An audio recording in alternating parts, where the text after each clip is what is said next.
Hello everyone and welcome back to Math Bolt Master. তো আজি আমি আৰম্ভ কৰিম এটা নতুন টপিকটোৰ নাম হৈছে সেমিকন্ডাক্টৰ্ছ। তো এইটো হৈছে আমাৰ ফাৰ্ষ্ট লেকচাৰ। তেনেহ'লে আৰম্ভ কৰোঁ। তো সেমিকন্ডাক্টৰ আৰম্ভ কৰাৰ আগতেই আমি দুটা মেটেৰিয়েলৰ কথা পাতিলোঁ আৰু এই দুটা মেটেৰিয়েলৰ বিষয়ে আমি ভালদৰে জানোৱে। এটা হৈছে মেটেৰিয়েল কণ্ডাক্টৰ আৰু আনটো মেটেৰিয়েল হৈছে ইনচুলেটৰ। এতিয়া কণ্ডাক্টৰ আৰু ইনচুলেটৰ কি বস্তু হয়? কণ্ডাক্টৰ হৈছে এনেকুৱা ধৰণৰ মেটেৰিয়েল যাৰ থ্ৰুৰে আমি কি কৰিব পাৰোঁ, কাৰেণ্ট যদি দিওঁ মানে বেটাৰী যদি লগাই দিওঁ তেনেহ'লে কি হ'ব, ইজিলি কাৰেণ্ট পাছ হ'ব। তো এনেকুৱা মেটেৰিয়েলবোৰকে আমি কণ্ডাক্টৰ বুলি কোৱা হয়। চ' বেষ্ট এক্সাম্পল কি হয়? এক্সাম্পল হৈছে আমাৰ গ'ল্ড, এইটো গ'ল্ড বাৰ দিয়া আছে। তো ইয়াতে যদি আমি কাৰেণ্ট পাছ কৰোঁ তো ইজিলি কাৰেণ্টটো পাছ হ'ব ইয়াৰে। কপাৰ হৈছে এটা মেটেল, তাৰপিছত ব্ৰাছ। তো মেটেলবোৰ ইউজুৱেলি আমাৰ কি থাকে, কণ্ডাক্টৰ হিচাপে কাম কৰে। এতিয়া একজেক্টলি অপজিটটো কি হ'ব? যদি কণ্ডাক্টৰে কাৰেণ্ট পাছ কৰায় আৰু তাৰ অপজিটটো কি হ'ব, এনেকুৱা ধৰণৰ মেটেৰিয়েল যোনটোৱে কাৰেণ্ট পাছ নকৰে সেইটোকে কোৱা হ'ব ইনচুলেটৰ। চ' ইনচুলেটৰ ইউজুৱেলি কি হয়, ইউজুৱেলি নন মেটেল হয়, নন মেটেল এলিমেণ্টছ যাৰ ৰেজিষ্টেঞ্চটো বহুতে হাই থাকে। আৰু ৰেজিষ্টেঞ্চ হাই থকাৰ কাৰণে কি হ'ল, ই ইলেক্ট্ৰিচিটিক নিজৰ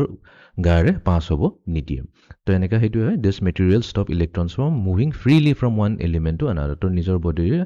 ইলেক্ট্ৰনছবোৰ, কাৰণ ইলেক্ট্ৰন মুভমেণ্টটোকে আমি কি বুলি কওঁ,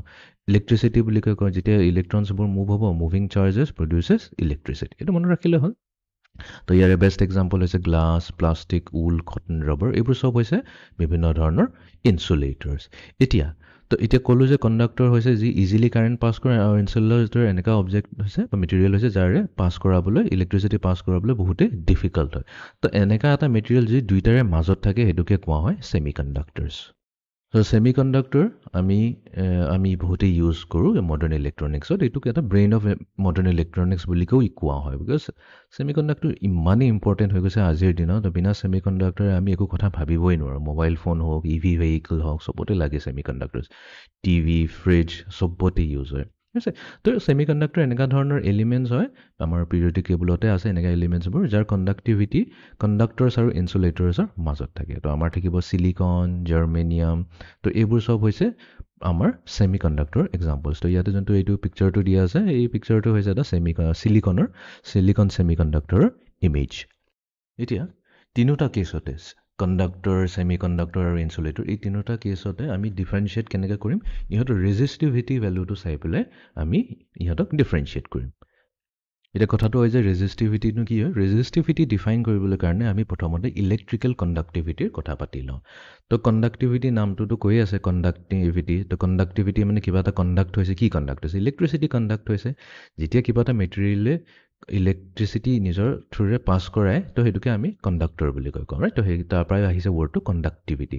তো conductivity is a measure of the ability of the material to conduct electric current. আমাৰ যোনটো মেটেৰিয়েল থাকিব, যেনেকুৱা যিয়ে মেটেৰিয়েল আছে, মেটেলৰ কথাই পাতোঁ যেনিবা, সেই মেটেৰিয়েলে যদি আমি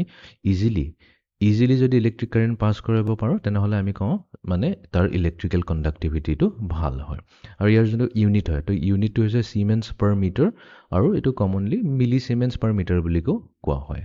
এতিয়া চিমেন কি হৈছে? Siemens is the unit of conductance, আৰু এইটো হৈছে reciprocal of ohm, unit of resistance. এতিয়া তাৰমানে এইটোৱে কোৱা হৈছে যোনটো চিমেন্স মানে যোনটো আমাৰ এইটো ইউনিট দিয়া হৈছে, এইটো কণ্ডাক্টিভিটিৰ ইউনিট যদি আমি কৈছোঁ চিমেন্স হয়, তেনেহ'লে কণ্ডাক্টিভিটিৰ উল্টাটো হৈছে ৰেজিষ্টেন্স। তো ৰেজিষ্টেন্স একচুৱেলি ৰেজিষ্টিভিটি হয়। তো ৰেজিষ্টিভিটিৰ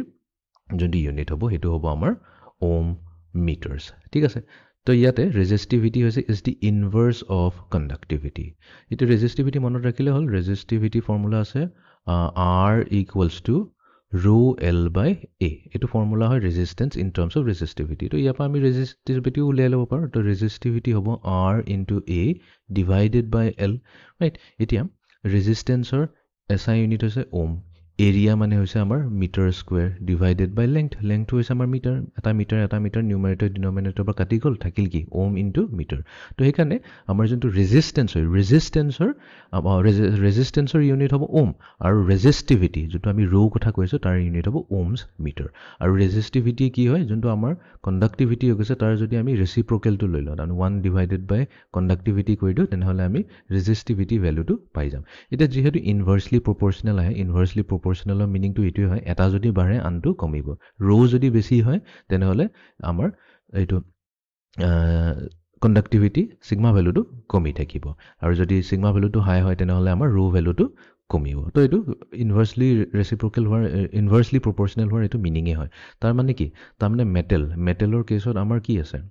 আমাৰ কণ্ডাক্টিভিটিটো বহুত হাই আছে তাৰ মানে ডিনমিনেটৰ পাৰ্টটো বহুত হাই আছে ডিনমিনেটৰ হাই আছে যদি নিউমাৰেটৰ অটোমেটিক্যালি লো হৈ যাব ৰেজিস্টিভিটি লো মেক সেন্স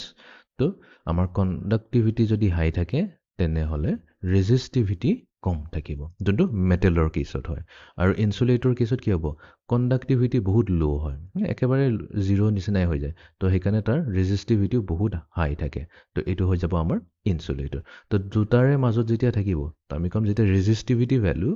মেটেল আৰু ইনসুলেটৰৰ মাজত থাকিব তো হেতুৱে হ'ব সেমিকন্ডাক্টৰ তো এতিয়া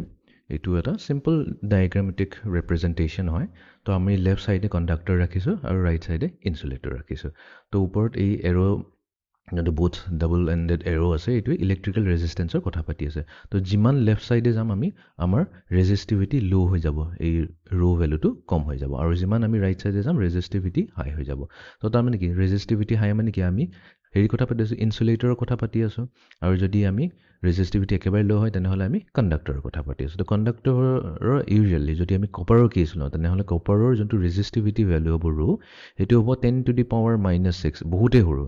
-6 আছে তো বহুতে সৰু এটো ওহমছ সেন্টিমিটাৰ আৰু ইফালে যদি আমি ইনসুলেটৰ কথা পাতো তো 10 টু দি পাৱাৰ 12 আছে কিমান হাই ভ্যালু হ'ব লাগিব তো এটো ৰো ভ্যালুটো বহুতে হাই হয় এতিয়া যেটো আমাৰ সেমিকন্ডাক্টৰ আছে ইহঁতৰ মাজতে থাকিব ইহঁতৰ এক্সট্ৰিম ভ্যালুজৰ মাজত আছে ৰাইট তো এতিয়া আমি যদি জাৰ্মেনিয়ামৰ কথা কওঁ জাৰ্মেনিয়ামৰ যোনটো ৰেজিস্টিভিটি ভ্যালু হৈছে হেতু হৈছে 50 ওহমছ সেন্টিমিটাৰ আৰু সিলিকনৰ যদি কওঁ অলপ বেছি হয় জাৰ্মেনিয়ামতকৈ তো 50 * 10 টু দি পাৱাৰ 3 ওহমছ সেন্টিমিটাৰ তো এটোৱে হৈছে আমাৰ সেমিকন্ডাক্টৰৰ ৰেজিস্টিভিটি ভ্যালু এই বিহেভিয়াৰটো যোনটো হৈছে যেনেকৈ ইলেক্ট্ৰিক্যাল ৰেজিস্ট্যান্স সেমিকন্ডাক্টৰ কন্ডাক্টৰ ইনসুলেটৰ মাজত আছে এই বিহেভিয়াৰটো হৈছে বিকজ তাহাঁতৰ এটমিক ষ্ট্ৰাকচাৰটোৱে সেই ধৰণৰ হয় তো এটো আমি ষ্টাডি কৰিম তো আমি কি কৰো ইউজুৱেলি এটো বস্তু বুজিবলৈ কাৰণে এনাৰ্জি বেন্ড ডায়াগ্ৰাম ইউজ কৰো তো এটোৰ বিষয়ে আমি ইমান ডিটেইলছত নাযাওঁ এইবোৰ হায়াৰ ক্লাছত বা নেক্সট যেতিয়া আমি এনালগ ইলেক্ট্ৰনিক্স কৰিম বা সেমিকন্ডাক্টৰ ফিজিক্স কৰিম তাতে এইবোৰ আৰু ডিটেইলছত হৈ যাব বা এতিয়া এটা থুলমূলকৈ এটা আইডিয়া দি দিও তো আমাৰ জেনাৰেলি কি থাকিব দুটা ধৰণৰ বেন্ড থাকে এটা থাকে ভ্যালেন্স বেন্ড আৰু আনটো হৈছে আমাৰ কন্ডাকশন বেন্ড এতিয়া এই দুটাৰ মাজত ডিফাৰেন্স কি হয় ভ্যালেন্স বেন্ড এনেকা ধৰণৰ বেন্ড হয় য'ত আমাৰ ইলেক্ট্ৰনছবোৰ নিউক্লিয়াছৰ লগত বাউন্ড হৈ থাকিব যোনটো ভ্যালেন্স ইলেক্ট্ৰনৰ ইলেক্ট্ৰনছ হয় ভ্যালেন্স শেলৰ যোনটো ইলেক্ট্ৰনছ হয় ভ্যালেন্স শেল মানে কি যদি এটা আমাৰ এটম থাকে তো এটমৰ যোনটো একদম আউটাৰ মোষ্ট শেল কাৰণ ভিতৰতো শেলছ থাকিব একদম যোনটো আউটাৰ মোষ্ট শেলত যোনটো ইলেক্ট্ৰনছবোৰ থাকিব হেতুকে ভ্যালেন্স ইলেক্ট্ৰনছ বুলি কোৱা হয় আৰু ইউজুৱেলি এইবোৰ বাউন্ড হৈ থাকে এটমলৈ বাট আমি যদি এক্সট্ৰা এনাৰ্জি দিও বাহিৰৰ পৰা তো কি হয় যে এই ইলেক্ট্ৰনছবোৰ ইজিলি ওলাই যাব পাৰে তো সেই কাৰণে এটো ভ্যালেন্স শেল বুলি কোৱা হয় এতিয়া সেই ভ্যালেন্স শেলত যিবোৰ থাকিব যিবোৰ ইলেক্ট্ৰনছবোৰ থাকিব হেতুকে আমি ভ্যালেন্স ইলেক্ট্ৰনছ কওঁ আৰু এইটোক এটা বেন্ড বুলি কওঁ হেতুক আমি ভ্যালেন্স বেন্ড বুলি কওঁ so the valence band where electrons are bound to the nucleus আৰু এটা হৈছে কন্ডাকশন বেন্ড এটা কন্ডাকশন বেন্ড এনেকা ধৰণৰ বেন্ড হয় এনাৰ্জি হয় এইবোৰ সব এনাৰ্জি ভ্যালুজৰ কথা কৈ আছে একচুয়ালি ভ্যালেন্স বেন্ড হক বা কন্ডাকশন বেন্ড তো কন্ডাকশনৰ বেন্ডৰ এনাৰ্জি হেতুই কৈছে এক্সটাৰ্নাল এনাৰ্জি অলপ যদি দি দিও ভ্যালেন্স ইলেক্ট্ৰনটো কি হ'ব তেনেহলে এই attraction or electrical attraction or ভাঙি যাব নিউক্লিয়াছৰ লগত যোনটো ইলেক্ট্ৰিক্যাল attraction হৈছে তাৰপৰ যদি ফ্ৰীলি মুভ কৰিব ধৰিব তো যেতিয়া ফ্ৰীলি মুভ কৰিব ধৰিব সেই যোনটো এক্সট্ৰা এনাৰ্জি পাই গল হেতু কন্ডাকশন বেন্ডৰ পৰা আহিলে electrons in the valence band cannot move freely ঠিক আছে হেতু কৈছে ইলেক্ট্ৰনছ যিবোৰ ভ্যালেন্স বেন্ডত থাকিব তাত ইমান এনাৰ্জি নাই ইজিলি মুভ কৰিব লাগে কাৰণ ই অলৰেডি নিউক্লিয়াছৰ লগত বাইন্ড হৈ আছে বাট যদি আমি অলপ এনাফ এনাৰ্জি দি দিও তে এনাৰ্জি কেনেকৈ দিব পাৰো আইদাৰ হিট দি পেলাই গৰম কৰি পেলাই দিব পাৰো মেটেৰিয়েলটো গৰম কৰিলো বা অলপ লাইট এনাৰ্জি দিলো বাহিৰৰ পৰা এক্সটাৰ্নালি তো তেতিয়া কি হয় এনাৰ্জি এক্সট্ৰা পাই যোৱাৰ পিছত আমাৰ ভ্যালেন্স বেন্ডৰ পৰা কন্ডাকশন বেন্ডলৈ ইলেক্ট্ৰনটোৱে জাম্প মাৰে ইন আদাৰ ওয়াৰ্ডছ তাৰ এনাৰ্জিটো বাঢ়ি গল তো যেতিয়া এনাৰ্জি বাঢ়ি গল কন্ডাকশন বেন্ডত আহি গোৱা মিনিংটো কি হ'ল আমাৰ ইলেক্ট্ৰন ফ্ৰী হৈ গল ইলেক্ট্ৰন ফ্ৰী হোৱা মানে কি এতিয়া ইজিলি মুভ কৰিব পাৰিব গোটেই মেটেৰিয়েলটো তো হেতুৰ কাৰণে আমাৰ কাৰেন্ট পাছ হয় বিকজ আকৌ এবাৰ কৈছো because movement of charges is referred to as electricity ঠিক আছে নেক্সট আছে the forbidden band or band gap তো জেনাৰেলি আমাৰ দুটা গ্যাপ এটা থাকে এটোক আমি ফৰবিডেন বেন্ড বুলি কওঁ বা এনাৰ্জি বেন্ড গ্যাপ বুলি কওঁ একেই মিনিং হয় তো এইটো কি হয় এইটো এটা এনেকা ধৰণৰ এনাৰ্জি হয় যাৰ ভ্যালুটো কন্ডাকশন বেন্ড আৰু ভেলেন্স বেণ্ডৰ মাজতে থাকে আৰু সেই বেণ্ডৰ মাজত আমি জেনেৰেলি কওঁ ইলেক্ট্ৰনছটো এক্সিষ্ট নকৰে তো আমি কি কৰিম জেনেৰেলি আমাৰ হায়াৰ এইটো যদি আমাৰ এনাৰ্জি স্কেলটো হয় তলৰ পৰা ওপৰলৈ গৈ আছে মানে ল' টু হাই লেভেল তো হাই লেভেলত আমি CB তাৰমানে কণ্ডাকশ্যন বেণ্ড থাকিব আৰু আমাৰ ল' লেভেলত ভেলেন্স বেণ্ড থাকিব ঠিক আছে তো ইয়াতে যিবোৰ ইলেক্ট্ৰনছবোৰ থাকিব এইবোৰ টাইটলি বাইণ্ড হৈ থাকিব আৰু যেতিয়া এক্সট্ৰা এনাৰ্জি দি দিম ইলেক্ট্ৰনছবোৰ জাপ মাৰি কণ্ডাকশ্যন বেণ্ডলৈ যাব তাৰমানে ইয়াৰ এনাৰ্জি ইনক্ৰিজ হৈ গ'ল ইহঁতৰ মাজৰ যোনটো এনাৰ্জি থাকে ইয়াতে ইলেক্ট্ৰন কেতিয়াও নাথাকে ঠিক আছে এইটোকে কোৱা হয় ফৰবিডেন বেণ্ড বা বেণ্ড গেপ বুলি কোৱা হয় এইখিনিত কোনো ইলেক্ট্ৰন এক্সিষ্ট নকৰে ইলেক্ট্ৰন আইডাৰ ফৰ ভেলেন্স বেণ্ডত থাকিব নহ'লে কোভেলেণ্ট বেণ্ডত থাকিব তো এই আইডিয়াটোকে আমি ডায়েগ্ৰামেটিকেলি বুজিবলৈ চেষ্টা কৰোঁ তো ইনচুলেটৰ্ছ লোৱা হৈছে ছেমি কণ্ডাক্টৰ লোৱা হৈছে আৰু মেটেল লোৱা হৈছে তিনিটাই লোৱা হৈছে আমি প্ৰথমতে ইনচুলেটৰলৈ বুজিবলৈ চেষ্টা কৰোঁ তো কি থাকিব ইনচুলেটৰ কণ্ডাকশ্যন বেণ্ড ভেলেন্স বেণ্ড চবৰে থাকিব চব মেটেৰিয়েলৰ নিজৰ কণ্ডাকশ্যন বেণ্ড আৰু ভেলেন্স বেণ্ড থাকিব এতিয়া ইহঁতৰ মাজৰ যোনটো এনাৰ্জি হয় মানে কণ্ডাকশ্যন বেণ্ডটো ওপৰত আছে ভেলেন্স বেণ্ড তলত আছে ইহঁতৰ মাজৰ যোনটো এই এনাৰ্জি গেপটো আছে এইটোকে কোৱা হয় আমাৰ ফৰবিডেন বেণ্ড বা এনাৰ্জি বেণ্ড গেপ তো এই এনাৰ্জি বেণ্ড গেপ ভেলুটো হৈছে 6 ইলেক্ট্ৰন ভল্ট বহুত হাই ভেলু হয় 6 ইলেক্ট্ৰন ভল্ট তো তাৰ মানে আমাক যদি ভেলেন্স বেণ্ডৰ পৰা ইলেক্ট্ৰন এটা ভাঙি পেলাই কণ্ডাকশ্যন বেণ্ডলৈ লৈ যাব লাগে তো তেনেহ'লে আমি 6 ইলেক্ট্ৰন ভল্ট বা তাতকৈ বেছি এনাৰ্জি দিব লাগিব তেতিয়াহে আমাৰ ইলেক্ট্ৰনটোৱে জাপ মাৰিব কণ্ডাকশ্যন বেণ্ড আৰু তেতিয়াহে আমি ক'ম আমাৰ কণ্ডাকশ্যন হৈছে বাট ইউজুৱেলি এইটো নহয় লাইট এনাৰ্জি আৰু হিট এনাৰ্জি কেতিয়াও ইমান হ'বই নোৱাৰে এক্সট্ৰিম বহুত এক্সট্ৰিম কেছত হয় বাট আমাৰ নৰ্মেল কেছত এইটো ইমান হাই ভেলু নহয় কি এই 6 ইলেক্ট্ৰন ভল্ট এনাৰ্জি দিব পাৰে এইটো খুবেই কম থাকে সেই ভেলুটো ঠিক আছে তো সেইটো কেছত সেইকাৰণে আমাৰ ভেলেন্স বেণ্ড আৰু কণ্ডাকশ্যন বেণ্ডৰ মাজৰ যোনটো ফৰবিডেন বেণ্ড গেপটো হৈছে তো সেইটো এক্সট্ৰিমলি হাই হয় মেটেলৰ কেছত কি হয় সিহঁতৰ মাজত কোনো ডিফাৰেঞ্চে নাই তো ইয়াতে জেনেৰেলি কি হয় দুটা অভাৰলেপ কৰি থাকে তো এইটো যদি হৈছে আমাৰ কণ্ডাকশ্যন বেণ্ড তেনেহ'লে আমাৰ ভেলেন্স বেণ্ডটো হৈ যাব ইটোৱে সেইটো কি কৰি থাকিব অভাৰলেপ কৰি থাকিব অভাৰলেপ কৰা মিনিংটো কি হ'ল অলপ এনাৰ্জি দিলে ইজিলি এটা ইলেক্ট্ৰন ইয়াৰ পৰা কণ্ডাকশ্যন বেণ্ডলৈ গুচি যাব ভেলেন্স বেণ্ডৰ পৰা কণ্ডাকশ্যন বেণ্ডলৈ গুচি যাব সেইকাৰণে মেটেল হৈছে এটা গুড কণ্ডাক্টৰ এতিয়া নেক্সট আমি আহি যাওঁ ছেমি কণ্ডাক্টৰলৈ এতিয়া ছেমি কণ্ডাক্টৰ দুইটাৰ মাজতে আছে ইণ্টাৰমিডিয়েৰী হয় তো ইণ্টাৰমিডিয়েৰী হোৱাৰ মিনিং এইটোৱে হ'ল যে ইয়াৰ ভেলেন্স বেণ্ড আৰু কণ্ডাকশ্যন বেণ্ডৰ মাজত থাকিব এটা ডিফাৰেঞ্চ থাকিবই তাৰমানে এনেকুৱা এটা গেপ এটা থাকিব বাট এই গেপৰ ভেলুটো বহুতেই কম থাকিব 1 ইলেক্ট্ৰন ভল্ট এই 1 ইলেক্ট্ৰন ভল্টটো আমি একচুৱেলি হিট বা লাইট এনাৰ্জি দি পেলাই ইজিলি ভেলেন্স বেণ্ড মানে ভেলেন্স শেলৰ ইলেক্ট্ৰনকেইটা ফ্ৰী কৰাই পেলাই ভেলেন্স বেণ্ডৰ পৰা কণ্ডাকশ্যন বেণ্ডলৈ লৈ যাব পাৰোঁ নিজে নিজে যাব অট'মেটিকেলি সেইটো কোৱা হয় যে ছেমি কণ্ডাক্টৰৰ কেছত এই যোনটো বেণ্ড গেপ এনাৰ্জি হয় এইটো খুবেই কম হয় ঠিক আছে তো সেইকাৰণে ছেমি কণ্ডাক্টৰ যোনটো আমাৰ প্ৰপাৰ্টিটো হৈছে এইটো ইনচুলেটৰ আৰু মেটেলৰ মাজত থাকে যদি আমি সেই হিট এনাৰ্জি আৰু লাইট এনাৰ্জি নিদিলোঁ হয় এক্সটাৰ্নেল এনাৰ্জি নিদিলোঁ হয় তেনেহ'লে আমাৰ ইলেক্ট্ৰনছখিনি ক'ত থাকিব ভেলেন্স বেণ্ডতে থাকিব তো ভেলেন্স বেণ্ডত থকা মানে কি কণ্ডাকশ্যন বেণ্ডত জাম্প মাৰা নাই তো এইটো কিহৰ নিচিনা বিহেভ কৰিছে ইনচুলেটৰৰ নিচিনা বিহেভ কৰিছে আৰু যদি আমি সেই এক্সট্ৰা এনাৰ্জিটো দি দিওঁ তেনেহ'লে ভেলেন্স বেণ্ডৰ পৰা কণ্ডাকশ্যন বেণ্ডলৈ জাম্প মাৰিব আৰু এইটো কি এইবাৰ মেটেলৰ নিচিনা বিহেভ কৰিব সেইকাৰণে এইটো ছেমি কণ্ডাক্টৰ বুলি কোৱা হয় তাৰমানে ইয়াৰ প্ৰপাৰ্টিটো ইনচুলেটৰ নিচিনাও হয় আৰু ইয়াৰ প্ৰপাৰ্টিটো মেটেলৰ নিচিনাও হয় তো ডিপেণ্ডিং আপন দ্য চিটুৱেশ্যন সেইটো আমি ইউজ কৰিম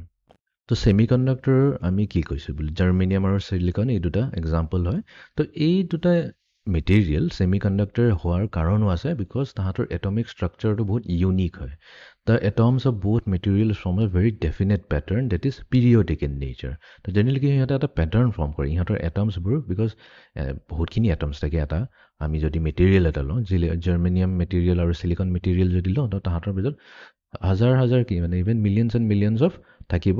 তাৰ এটমছবোৰ বাট এটমছবোৰ কি হয় ইটো সিটোৰ লগত যোনটো লগ খাব তো লগ খাই পেলাইতো আমাৰ এটা মেটেৰিয়েল বনায় তো লগ খাই পেলাই যোনটো মেটেৰিয়েল বনাইছে এইটো এটা ডেফিনেট পেটাৰ্ণত বনাইছে ঠিক আছে তো সেই ডেফিনেট পেটাৰ্ণ বনোৱাৰ কাৰণে গোটেই কমপ্লিট পেটাৰ্ণটোক আমি কওঁ এটা ক্ৰিষ্টেল এইটো ক্ৰিষ্টেল বুলি কোৱা হয় আৰু যোনটো এৰেঞ্জমেণ্ট হৈছে এটা সেই এৰেঞ্জমেণ্টটোক কোৱা হয় লেটিছ ঠিক আছে তো এতিয়া ইহঁতৰ এটমিক ষ্ট্ৰাকচাৰ যদি চোৱা যায় জাৰ্মেনিয়াম আৰু চিলিকন এইকেইটা হৈছে গ্ৰুপ 4 এলিমেণ্টছ গ্ৰুপ 4 এলিমেণ্ট বা গ্ৰুপ 14 বুলি কওঁ মডাৰ্ণ পিৰিয়ডিক টেবুল হিচাপে আৰু পুৰণা টেবুলৰ হিচাপে আমি কওঁ এইটো গ্ৰুপ 4A এলিমেণ্টছ সেইকাৰণে এইটো গ্ৰুপ 4 বুলি কয় গ্ৰুপ 4 কোৱাৰ এটা কথাও আছে গ্ৰুপ 4 মিনিংটো কি হৈ গ'ল তাৰমানে ইয়াৰ 4টা ভেলেন্স ইলেক্ট্ৰনছ আছে যোনটো আউটাৰমোষ্ট শেল হয় তো তাতে 4টা ইলেক্ট্ৰন থাকিব সেইকাৰণে জাৰ্মেনিয়াম আৰু চিলিকনৰ কেছত দুটাতে 4 ভেলেন্স ইলেক্ট্ৰনছ আছে in a pure germanium or silicon crystal pure মিনিংটো মানে অকল সেই মেটেৰিয়েলটোত অকল জাৰ্মেনিয়ামৰ মেটেৰিয়েল যদি লৈছে অকল জাৰ্মেনিয়ামে থাকিব বেলেগ একো নাথাকিব আৰু চিলিকনৰ কেছটোত একেই কথা চিলিকন ক্ৰিষ্টেল যদি লৈছে অকল চিলিকনে থাকিব ইটো সিটো কেছত কি হৈছে the valence electrons are bonded to 4 adjoining atoms in order to complete the octet so as to become stable by attaining inert gas configuration. তো এইটো আমি ফিগাৰেৰে চাওঁ তেতিয়া বেছি ক্লিয়াৰ হৈ যাব। তো আমি লৈছোঁ সিলিকন আৰু জাৰ্মেনিয়ামৰ এটমিক ষ্ট্ৰাকচাৰটো। এতিয়া সিলিকনৰ এটমিক নাম্বাৰ হৈছে +14 আৰু জাৰ্মেনিয়ামৰ হৈছে 32। প্লাছটো বাৰু এইটো প্ৰটনৰ নাম্বাৰটো কোৱা হৈছে +14 এণ্ড +32। তো সিলিকনৰ 14 এটমিক নাম্বাৰ, জাৰ্মেনিয়ামৰ 32 এটমিক নাম্বাৰ। ইহঁতৰ ইলেক্ট্ৰনিক কনফিগাৰেশ্যনটো যদি লিখোঁ তেনেহ'লে একদম আউটাৰ মষ্ট শ্বেলৰ যোনকেইটা ইলেক্ট্ৰন সেইখিনি চালে হ'ল। তো আমাৰ সিলিকনৰ কেইটা আছে 1 2 3 4 চাৰিটা আছে। চিমিলাৰলি আমাৰ জাৰ্মেনিয়ামৰ একদম আউটাৰ মষ্ট শ্বেল তাৰ ইলেক্ট্ৰনছখিনি যদি চাওঁ তো এইটো হ'ব 1 2 3 4। তো টোটেল কেইটা আছে? চাৰিটা আছে। তো দুইটাৰ কেছতে চাৰিটা ভেলেন্স ইলেক্ট্ৰন আছে। তো এতিয়া আমি কি কৰিম? এটা সিলিকন, বাৰু সিলিকনৰ কেছটো কওঁ, এটা সিলিকন এটম ল'লোঁ। তাৰ নিচিনা আৰু এটা সিলিকন এটম ছাইডত যদি আমি বহাই দিওঁ, কাৰণ আৰু এটা সিলিকন এটম লৈছোঁ তাৰো ছাইডত বহাই দিছোঁ, ঠিক আছে। তো ইয়াৰো কি আছে? আমাৰ চাৰিটা ভেলেন্স ইলেক্ট্ৰন আছে। তো যেতিয়া আমি ইহঁত দুটাক ওচৰে পাজৰে ৰাখি দিম তো তেনেহ'লে কি হ'ব? এই ইলেক্ট্ৰন আৰু ইয়াৰ ভেলেন্স ইলেক্ট্ৰন ইটোৱে সিটোৰ লগত কি কৰিব? এটা কোভেলেণ্ট বণ্ড ফৰ্ম কৰিবলৈ ট্ৰাই কৰিব। চ' চিমিলাৰলি এই যোনটো আমাৰ ইলেক্ট্ৰনটো থাকিব, ইয়াৰ ওচৰে পাজৰে থকা আন এটা সিলিকন এটমৰ লগত কোভেলেণ্ট বণ্ড বনাব চেষ্টা কৰিব। তলৰটোহে একেই কেছ কৰিব, ঠিক আছে। আৰু এই লেফ্ট হেণ্ড চাইডে থকাটো ইউ এটা বনাব। তো এনেকৈ কৰোঁতে টোটেল কিমান হৈছে? 1 2 3 4 5 6 7 8। সিফালে এটা যিহেতু হ'ব, তো 8টা হোৱা মানে কি? অক্টেট হৈ গ'ল। তো অক্টেট হ'লে জেনেৰেলি কি হৈ যায়? আমাৰ যোনটো এটমটো হৈ যায় সেইটো ষ্টেবল হৈ যায়, বিকজ এইটো ইনাৰ্ট গেছ কনফিগাৰেশ্যনলৈ গুচি যায়। এই চিমিলাৰ কণ্ডিশ্যনটো আমাৰ জাৰ্মেনিয়ামো ফ'ল' কৰিব। তো আমি আশে পাশে যদি চাৰিটা জাৰ্মেনিয়াম ৰাখি দিওঁ তেনেহ'লে এই চাৰিটা ভেলেন্স ইলেক্ট্ৰনে কি কৰিব? চাৰিটা কোভেলেণ্ট বণ্ড ফৰ্ম কৰিব। তো কোভেলেণ্ট বণ্ড অফ সিলিকন এটম বুজিবলৈ ইজি কাৰণে আমি কি কৰিছোঁ? অকল সিলিকন এটমটো লৈছোঁ আৰু ইয়াৰ আশে পাশে থকা চাৰিটা ভেলেন্স ইলেক্ট্ৰন লৈছোঁ। তো লেটছ চে এইটো 1 2 3 4। তো টোটেল ইয়াৰ চাৰিটা ভেলেন্স ইলেক্ট্ৰন আছে। তো আমি কি কৰিম? নেইবাৰিং ছাইডত আমি চাৰিটা সিলিকন ৰাখি দিম। তো এটা, দুটা, তিনিটা আৰু চাৰিটা, এই চাৰিটা এটম সিলিকন এটমক আমি এই মাজত থকা সিলিকনৰ ছাইডত ৰাখিলোঁ। তো ৰাখি দিয়াৰ লগে লগে ইয়াতে দেখাই গৈছে। তো ইয়াতে এটা কোভেলেণ্ট বণ্ড, ইয়াতে এটা কোভেলেণ্ট বণ্ড, ইয়াতে এটা কোভেলেণ্ট বণ্ড আৰু ইয়াতে আৰু এটা কোভেলেণ্ট বণ্ড। টোটেল চাৰিটা কোভেলেণ্ট বণ্ড হৈছে। তো কোভেলেণ্ট বণ্ডত জেনেৰেলি কি হয়? নেইবাৰিং এটমছৰ লগত ইলেক্ট্ৰন শ্বেয়াৰিং হয়। তো শ্বেয়াৰিং হোৱাৰ লগে লগে টোটেল কেইটা হৈ আছে? তো এই সিলিকনৰ মতে ই পাই আছে টোটেল 1 2 3 4 5 6 7 8 কোভেলেণ্ট বণ্ডৰ কাৰণে ই সিলিকনে পাই আছে, ৰাইট। তো টোটেল 8টা ভেলেন্স ইলেক্ট্ৰন হৈ গ'ল। তো ই কি কৰিলে? অক্টেট ফৰ্ম কৰিলে। তো এই সিলিকনটো ষ্টেবল হৈ গ'ল। ঠিক তেনেকৈ যদি আমি এই সিলিকনটোক চাওঁ, এই সিলিকনটো টোটেল কেইটা? চাৰিটা কোভেলেণ্ট বনাইছে। একচুৱেলি এই সিলিকনটো ইয়াৰ নেইবাৰিঙৰ লগত সিলিকনৰ লগত এটা কোভেলেণ্ট বণ্ড বনাই আছে। যাতে ফিগাৰত মই দেখুওৱা নাই, বাট এইটো হৈ আছে। তো ইয়াতো অক্টেট ফৰ্ম হৈছে। তো এনেকৈ কৰি যদি চাওঁ তো গোটেই সিলিকনবোৰে অক্টেট ফৰ্ম কৰি থকাৰ কাৰণে এইটো কি হৈ গ'ল? এটা ষ্টেবল সিলিকন ক্ৰিষ্টেল পাই গ'লোঁ, ঠিক আছে। আৰু এইটো এটা প্ৰপাৰ এৰেঞ্জমেণ্টত আছে, এইটো ৰিপিটিং এৰেঞ্জমেণ্ট হৈছে, সেইকাৰণে এইটোক ক্ৰিষ্টেল বুলি কোৱা হয়। এতিয়া ছেমি কণ্ডাক্টৰ দুটা টাইপ আছে। দ্য ফাৰ্ষ্ট টাইপটো হৈছে ইণ্ট্ৰিনজিক ছেমি কণ্ডাক্টৰ বা পিয়'ৰ ছেমি কণ্ডাক্টৰ। একেবাৰে চিম্পল হয়। ইণ্ট্ৰিনজিক বা পিয়'ৰ ছেমি কণ্ডাক্টৰ মানে এনেকুৱা ধৰণৰ ছেমি কণ্ডাক্টৰ ক্ৰিষ্টেল য'ত কোনো ইম্পিউৰিটিজ নাই, একদম পিয়'ৰ হয়, 100% পিয়'ৰ হয়, ঠিক আছে। দ্য ফ্ৰী ইলেক্ট্ৰনছ, এনেকুৱা ধৰণৰ ছেমি কণ্ডাক্টৰ কিছুমান প্ৰপাৰ্টিজ আমি ষ্টাডি কৰিলোঁ। The free electrons are due to natural causes such as thermal or light energy which imparts extra energy to the electrons to become free. তাৰমানে কি? আমি যদি ইণ্ট্ৰিনজিক semiconductor বা পিয়'ৰ ছেমিকণ্ডাক্টৰৰ কথা কৈ আছোঁ তেনেহ'লে একদম বেষ্ট এক্সাম্পল হ'ব আইদাৰ সিলিকন ল'ব পাৰোঁ বা জাৰ্মেনিয়াম ল'ব পাৰোঁ। তাহলে সিলিকন লৈ আছোঁ, ঠিক আছে। এই সিলিকনৰ চাৰিটা ভেলেন্স ইলেক্ট্ৰন আছে। এই ভেলেন্স ইলেক্ট্ৰনকেইটা ফ্ৰী হোৱা নাই। ভেলেন্স ইলেক্ট্ৰনকেইটা শ্বেলৰ আমাৰ যোনটো নিউক্লিয়াছৰ লগত সিহঁতে এট্ৰেক্ট হৈ আছে, ঠিক আছে। তো আছে, সেইকেইটা এতিয়ালৈকে ফ্ৰী হোৱা নাই। বাট আমি যদি কিছুমান নেচাৰেল কজ হৈ গ'ল যাৰ কাৰণে এই ইলেক্ট্ৰনকেইটা ফ্ৰী হৈ যায়, যেনেকৈ থাৰ্মেল বা লাইট এনাৰ্জি দিলোঁ, গৰম হৈ গ'ল বা লাইট এনাৰ্জি আহিলে যাৰ কাৰণে এক্সট্ৰা এনাৰ্জি পোৱাৰ পাছত এই ইলেক্ট্ৰনটো ভাঙি গ'ল বোলে, এই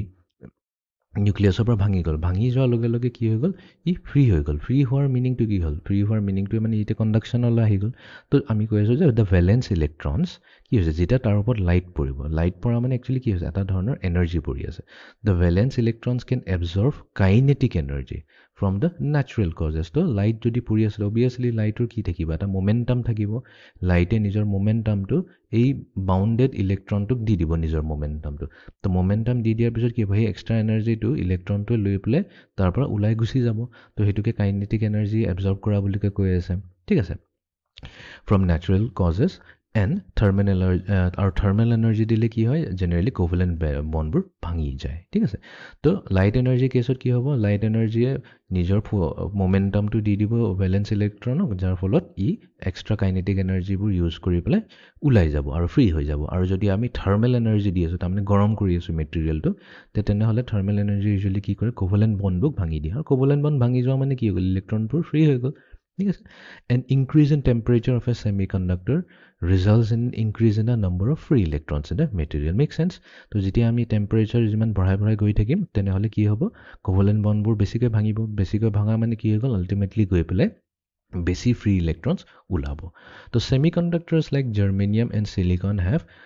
নেগেটিভ টেম্পাৰেচাৰ কোফিচিয়েণ্ট এতিয়া যোনটো আমাৰ জাৰ্মেনিয়াম বা চিলিকন ছেমি কণ্ডাক্টৰ ক্ৰিষ্টেলটো হৈছে ইহঁতৰ আকৌ এটা অদ্ভুত ধৰণৰ প্ৰপাৰ্টি আছে বহুত অদ্ভুত প্ৰপাৰ্টি এইটো অকল ছেমি কণ্ডাক্টৰৰ কেছতে হয় যে ইহঁতৰ আছে নেগেটিভ টেম্পাৰেচাৰ কোফিচিয়েণ্ট এতিয়া নেগেটিভ টেম্পাৰেচাৰ কোফিচিয়েণ্টৰ মিনিংটো এইটোৱে হয় যে টেম্পাৰেচাৰ যদি বাঢ়ে তেনেহ'লে ৰেজিষ্টেঞ্চ কমে টেম্পাৰেচাৰ বাঢ়িলে ৰেজিষ্টেঞ্চ কমে এইটো আকৌ মেটেলৰ কেছত এনেকুৱা নহয় মেটেলৰ কেছত যদি টেম্পাৰেচাৰ বাঢ়ে ৰেজিষ্টেঞ্চো বাঢ়ি যায় বিকজ মেটেল ছাৰ্ফেচত কি হয় যিবোৰ ফ্ৰী ইলেক্ট্ৰনছ থাকে ইমান হাই টেম্পাৰেচাৰত কি হয় ইহঁতে ভাইব্ৰেট কৰিব ধৰে তো ভাইব্ৰেট কৰিব ধৰিলে তাৰমানে কি ৰেণ্ডম ম'শ্যন হ'ব তো ৰেণ্ডম ম'শ্যন হোৱাৰ ফলত কি হ'ব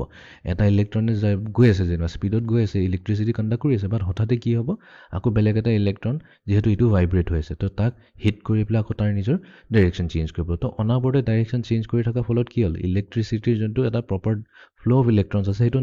নেপায়গৈ যাৰ ফলত আমি কওঁ যে তাৰ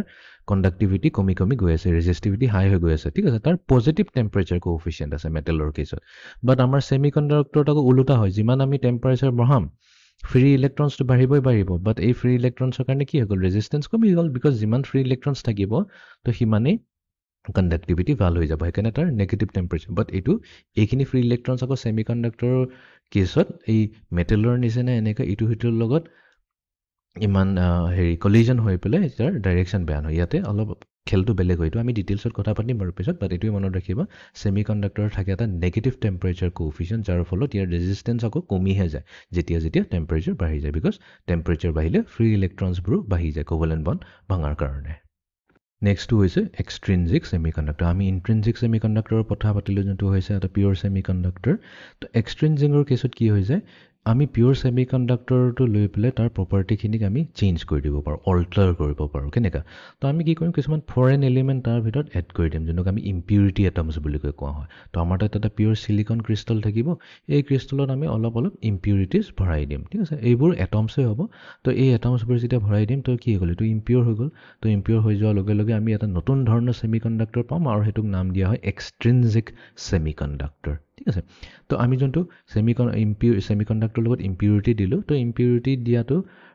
অলপ নিয়মেৰে দিব লাগিব এনেকুৱা নহয় জাহা তাহা ইম্পিউৰিটি দিলোঁ ধূলি বালি দিলোঁ নহয় ইয়াতে ইম্পিউৰিটি হৈছে চিলিকনটো আমি কৈছোঁ গ্ৰুপ 4 এলিমেণ্টছ হয় তো আমি ইয়াতে কি কৰিম গ্ৰুপ 3 এলিমেণ্টছটো ল'ম তো এইটো গ্ৰুপ 4ৰ এলিমেণ্ট হয়তো তো আমি গ্ৰুপ 3 পিৰিয়ডিক টেবুলৰ গ্ৰুপ 3ত থকা এলিমেণ্টছবোৰ ল'ম আৰু পিৰিয়ডিক টেবুলত থকা গ্ৰুপ 5 এলিমেণ্টছবোৰ ল'ম আৰু ল'ম বাট এইটো আমি চিম্পল কেছ হয় বুজিবলৈ কাৰণে ইজি থাকিব তো আমি গ্ৰুপ 3 আৰু গ্ৰুপ 5ৰ পৰা এলিমেণ্টছ লৈ পেলাই এটমছবোৰ ল'ম আৰু সেইটো চিলিকনৰ লগত মিক্স কৰি দিম তেনেহ'লে আমি কি পাম এক্সট্ৰিনজিক ছেমি কণ্ডাক্টৰ ঠিক আছে তো পেণ্টাভেলেণ্ট মেটেৰিয়েলছ থাকে যদি আমি গ্ৰুপ 5ৰ পৰা এলিমেণ্টছবোৰ লওঁ সেইটোক পেণ্টাভেলেণ্ট এলিমেণ্টছ বুলি কোৱা হয় তো তাৰে থাকিব এক্সাম্পল এণ্টিমনি ফছফৰাছ আৰ্ছেনিক আৰু ট্ৰাইভেলেণ্ট হৈ গ'ল যাৰ ভেলেন্স ইলেক্ট্ৰন 3টা থাকিব তো ইহঁতৰ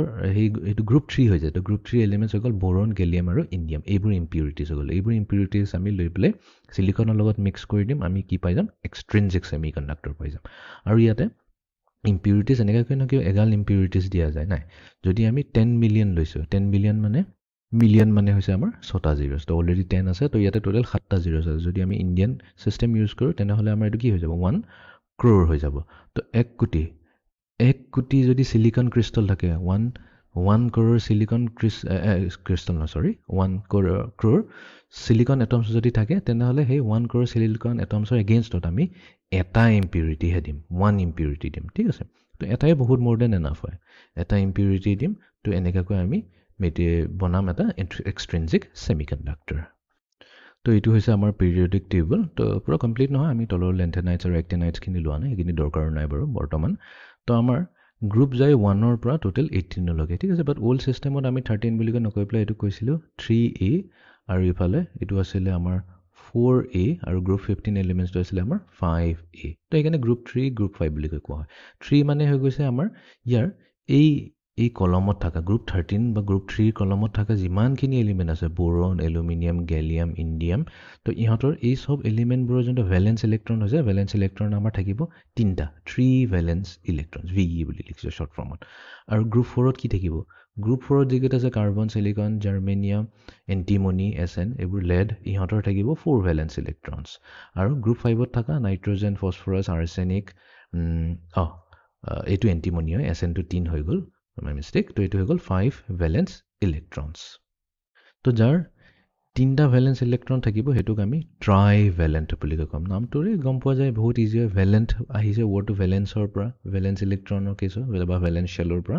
ট্ৰাই মানে হৈছে তিনটি তো এইটো ট্ৰাইভ্যালেন্ট এটম হৈ যাব তো এইটো গ্ৰুপ 3ত থাকা আমি গোটেইখিনি এলিমেন্টছক ট্ৰাইভ্যালেন্ট এটম বুলি কম গ্ৰুপ 4ত থাকা কিটাক আমি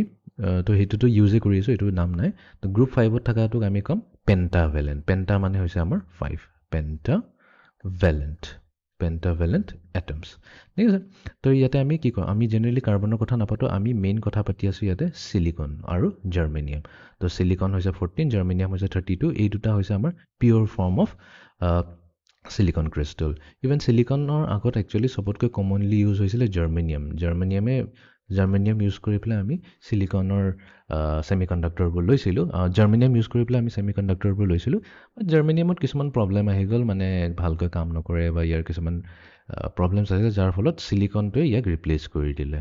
এটো 1950s 40s ৰ কথা হয় তেতিয়া সিলিকনটো আৰু বহুত ইজিলি পোৱা গল বেছি সেইকাৰণে আজিকালি আমি সিলিকনটো বেছি ইউজ কৰো এজ এ বেস মেটেৰিয়েল তো এটো হল আমাৰ পিওৰ তো আমি কি কৰিম এই সিলিকনৰ লগত আমি গ্ৰুপ 3 কোনবা এটা এলম লম আমি কি লব পাৰো এলুমিনিয়াম লব পাৰো গেলিয়াম লব পাৰো ইন্ডিয়াম লব পাৰো এইখিনি নলও বাৰু 13 31 49 এইখিনি লৈ পেলাই যদি সিলিকনৰ লগত যদি আমি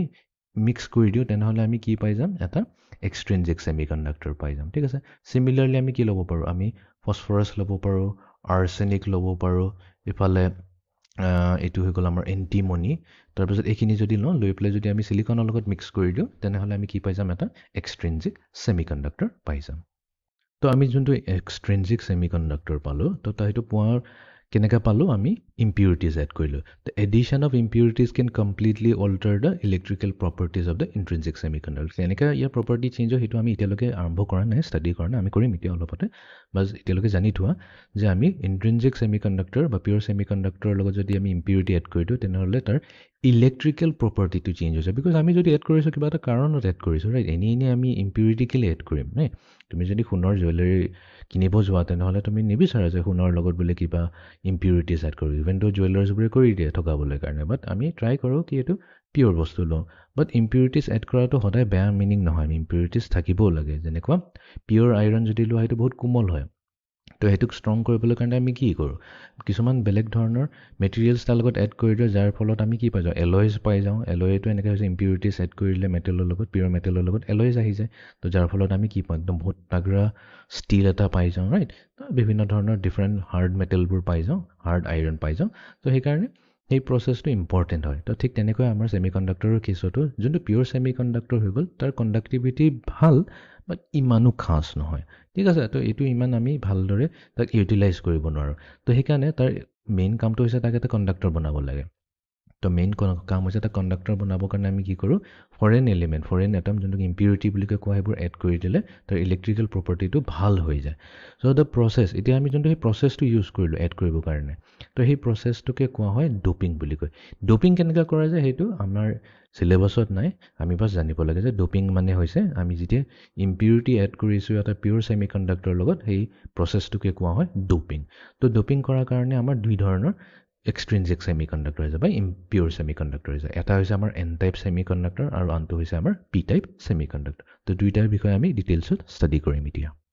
to ami kollu je amar ta duta dhoroner extrinsic semiconductor ase to eta hoise n type aru antu hoise amar p type etia n type aru p type or majot ami difference to prothomote bujibo lagibo to yate jontu dopants thakibo dopants ami doping to koisu kintu doping to hoise process impurity add korar process to hoise doping aru ki jontu impurities add korile he impurities brok কোৱা হয় ডোপেন্টস বা ডোপেন্ট atom বুলি কোৱা হয় impurities ঠিক আছে ইম্পিউৰিটিজবোৰকে কোৱা হয় ডোপেণ্ট এটমছ তো ইয়াতে আমাৰ দুই ধৰণৰ ডোপেণ্ট এটমছ থাকিব পেণ্টাভেলেণ্ট এটমছো এটা ডোপেণ্ট হয় ট্ৰাইভেলেণ্ট এটমছো ডোপেণ্ট হয় তো আমি কি কৰিম পেণ্টাভেলেণ্ট এটমছ প্লাছ পিয়ৰ চিলিকন তো পিয়ৰ চিলিকন ক্ৰিষ্টেল ল'ম আৰু তাৰ লগত তাৰ কিমান আমি 1 কোটি ল'ম তো 1 কোটিত যদি আমি এটা পেণ্টাভেলেণ্ট এটম মিক্স কৰি দিওঁ তো তেনেহ'লে আমি কি পাই যাম এটা এন টাইপ ছেমিকণ্ডাক্টৰ পাই যাম তো পি টাইপৰ কেছত কি হয় আমি এটা পিয়ৰ চিলিকন ল'ম আৰু সেই পিয়ৰ চিলিকনৰ লগত এটা ট্ৰাইভেলেণ্ট এটম যদি আমি এড কৰি দিওঁ তেনেহ'লে আমি পাই যাম এটা পি টাইপ ছেমিকণ্ডাক্টৰ তো এইটো মনত ৰখাটো খুবেই ইম্পৰ্টেণ্ট হয় তো পি টাইপত আমাৰ ট্ৰাইভেলেণ্ট হ'ব আৰু ডোপেণ্টটো আৰু এন টাইপৰ ডোপেণ্টটো হ'ব পেণ্টাভেলেণ্ট এটম তো আমাৰ যোনটো এন টাইপ ছেমিকণ্ডাক্টৰ আছে তাৰে আৰম্ভ কৰোঁ এডিশ্যন অফ গ্ৰুপ 5 এলিমেণ্ট তো এটা গ্ৰুপ 5 এলিমেণ্ট যদি লৈছোঁ ফৰ এক্সাম্পল এণ্টিমনি লৈ এণ্টিমনি লৈ পেলাই আমি কি কৰিম এটা পিয়ৰ চিলিকন ছেমিকণ্ডাক্টৰৰ লগত আমি এড কৰি দিম তো এড কৰি দিয়াৰ লগে লগে কি হৈ যায় সেই পিয়ৰ ছেমিকণ্ডাক্টৰ ইলেক্ট্ৰিকেল প্ৰপাৰ্টিটো চেঞ্জ হৈ যায় ঠিক আছে আৰু চেঞ্জ হোৱাৰ লগে লগে সেইটোক আমি আৰু ইণ্ট্ৰিনজিক বুলি কৈ নকওঁ সেইটোক আমি ক'ম এক্সট্ৰিনজিক ছেমিকণ্ডাক্টৰ আৰু তাক এটা স্পেচিয়েল নাম দি দিম আমি ক'ম এন টাইপ ছেমিকণ্ডাক্টৰ কেলে এন টাইপ কয় সেইবোৰো আহি যাব তো আমি ষ্টেপ বাই ষ্টেপ চাই যাওঁ তো প্ৰথমতে চাই লওঁ কি হৈ কি আছে তাৰমানে এন টাইপ ছেমিকণ্ডাক্টৰ কি হৈছে তো আমি কি কৰিছিলোঁ যে 1 কোটি যদি লওঁ 1 কোটি চিলিকন এটম লওঁ তো তাৰে এটা এটম থাকিব আমাৰ এটা গ্ৰুপ 5 এলিমেণ্ট থাকিব যেনেকৈ এণ্টিমনি থাকিলে তো আমি কি কৰিলোঁ সেই এণ্টিমনি এটমটো যোনটো ল'লোঁ পেণ্টাভেলেণ্ট হ'বলৈকে কৈছোঁ তো পেণ্টাভেলেণ্ট হোৱাৰ মিনিংটো কি হ'ল তাৰ এটা টোটেল 5টা ভেলেন্স ইলেক্ট্ৰন থাকিব বাট আমি জানো চিলিকনৰ লগত যদি আমি কোভেলেণ্ট বনাই আছোঁ আমাক টোটেল 4টা কোভেলেণ্ট বণ্ডেই লাগে তো 4টা কোভেলেণ্ট বণ্ড লগা মানে কি হ'ল আমাক 4টা ইলেক্ট্ৰনহে লাগে তো সেই ভেলেন্স ইলেক্ট্ৰন যোনটো টোটেল 5টা আছে টোটেল 5টা বা আমাক 4টা লাগে তো 5 - 4 কি হৈ গ'ল এটা এক্সেছ থাকি গ'ল নহয় তো এই যোনটো এক্সেছ থাকি গ'ল সেই এক্সেছটোৰ কাৰণে আমাৰ কি হৈ গ'ল ই ফ্ৰী থাকিব আৰু ই ইজিলি কণ্ডাক্ট কৰিব পাৰে সেইকাৰণে আমি কওঁ এন টাইপ ছেমিকণ্ডাক্টৰটো এটা ভাল কণ্ডাক্টৰ হৈ গ'ল এতিয়া ছেমিকণ্ডাক্টৰ আছিলে বাট এতিয়া আমি এই ইম্পিউৰিটি এড কৰি দিয়াৰ লগে লগে পেণ্টাভেলেণ্ট এটম এড কৰি দিয়াৰ লগে লগে এটা ফ্ৰী ইলেক্ট্ৰন ওলাই আহিলে তো ওলাই অহাৰ কাৰণে ইটো ইজিলি মুভ কৰিব পাৰিব ফ্ৰী ইলেক্ট্ৰন থকা মানে ইলেক্ট্ৰিচিটি হৈ গ'ল ঠিক আছে আৰু এই যোনটো ফ্ৰী ইলেক্ট্ৰন থাকে তো সেইটোক আমি ক'ম মেজৰিটি চাৰ্জ কেৰিয়াৰ্ছ ঠিক আছে তো এইটো মেজৰিটি এমাউণ্টত থাকিব ইভেনটো আমি এতিয়া 1 কোটি চিলিকন এটমছে লৈছোঁ বাট জেনেৰেলি আমাৰ 1 কোটি কি 1 কোটিটো একোৱেই নহয় ইমানেই স্মল স্কেলত আমি আজিকালি আহি গৈছোঁ যে আমিতো ইমান এতিয়া 100 crores 1000 crores লেভেলত আমি কথা পাতোঁ সেইটো হিচাপততো আমাৰ 1000 crore যদি 1 crores যদি 1 আহি আছে তেনেহ'লে 100 crores কিমান আহিব 10 আহি যাব দেন 1000 crores 100 আহি যাব তো 100 পেণ্টাভেলেণ্ট এটমছ পৰা কিমান আহিব 100 ফ্ৰী ইলেক্ট্ৰন চাইকেলটো অবভিয়াছলি ইয়াৰ বাঢ়ি যায় কণ্ডাক্টিভিটিটো বহুত ভাল হৈ যায় তো মই কি ক'লোঁ মই ক'লোঁ যে টোটেল আমাক 4টা ইলেক্ট্ৰন লাগে 5টা আছে তো 4টা ইলেক্ট্ৰন লাগে এটা এক্সট্ৰা হৈ আছে তো এক্সট্ৰা থকাৰ কাৰণে আমি কি ক'ম যে আমাৰ এক্সেছ নেগেটিভ চাৰ্জ আছে এক্সেছ নেগেটিভ চাৰ্জ আমাৰ প্ৰেজেণ্ট আছে ঠিক আছে বাট কথাটো আহি যে যদি এক্সেছ নেগেটিভ চাৰ্জ আছে তেনেহ'লে কি আমাৰ গোটেই ক্ৰিষ্টেলটো নিউট্ৰেল হ'ব নে পূৰা নেগেটিভলি চাৰ্জ হ'ব এইটো এটা ইণ্টাৰেষ্টিং হয় despite the presence of an extra electron ঠিক আছে মেটেৰিয়েলটো কিন্তু ইলেক্ট্ৰিকেলি নিউট্ৰেল থাকিব বিকজ কিয়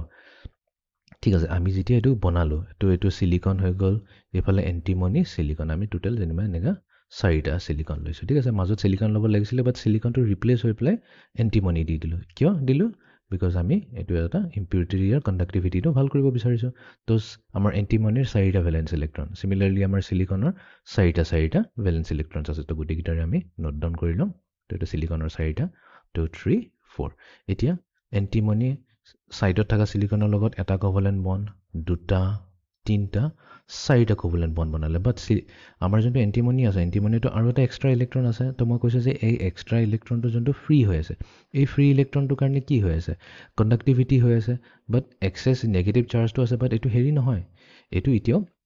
নেগেটিভলি চাৰ্জ নহয় কিয় বিকজ এণ্টিমনিটোতো পজিটিভ চাৰ্জো থাকিব ৰাইট প্ৰটনছো থাকিব তো ইয়াতে নাম্বাৰ অফ প্ৰটনছ ইকুৱেল হৈ থাকিব যোনটো নাম্বাৰ অফ ইলেক্ট্ৰনছ আছে যাৰ ফলত এইটো ইলেক্ট্ৰিকেলি নিউট্ৰেল হৈ থাকিব তো আমাৰ তাত এটা চিলিকন ক্ৰিষ্টেল আছে তো আমি কি কৈছোঁ মাজৰটোত আমি এণ্টিমনি লৈছোঁ এণ্টিমনি টোটেল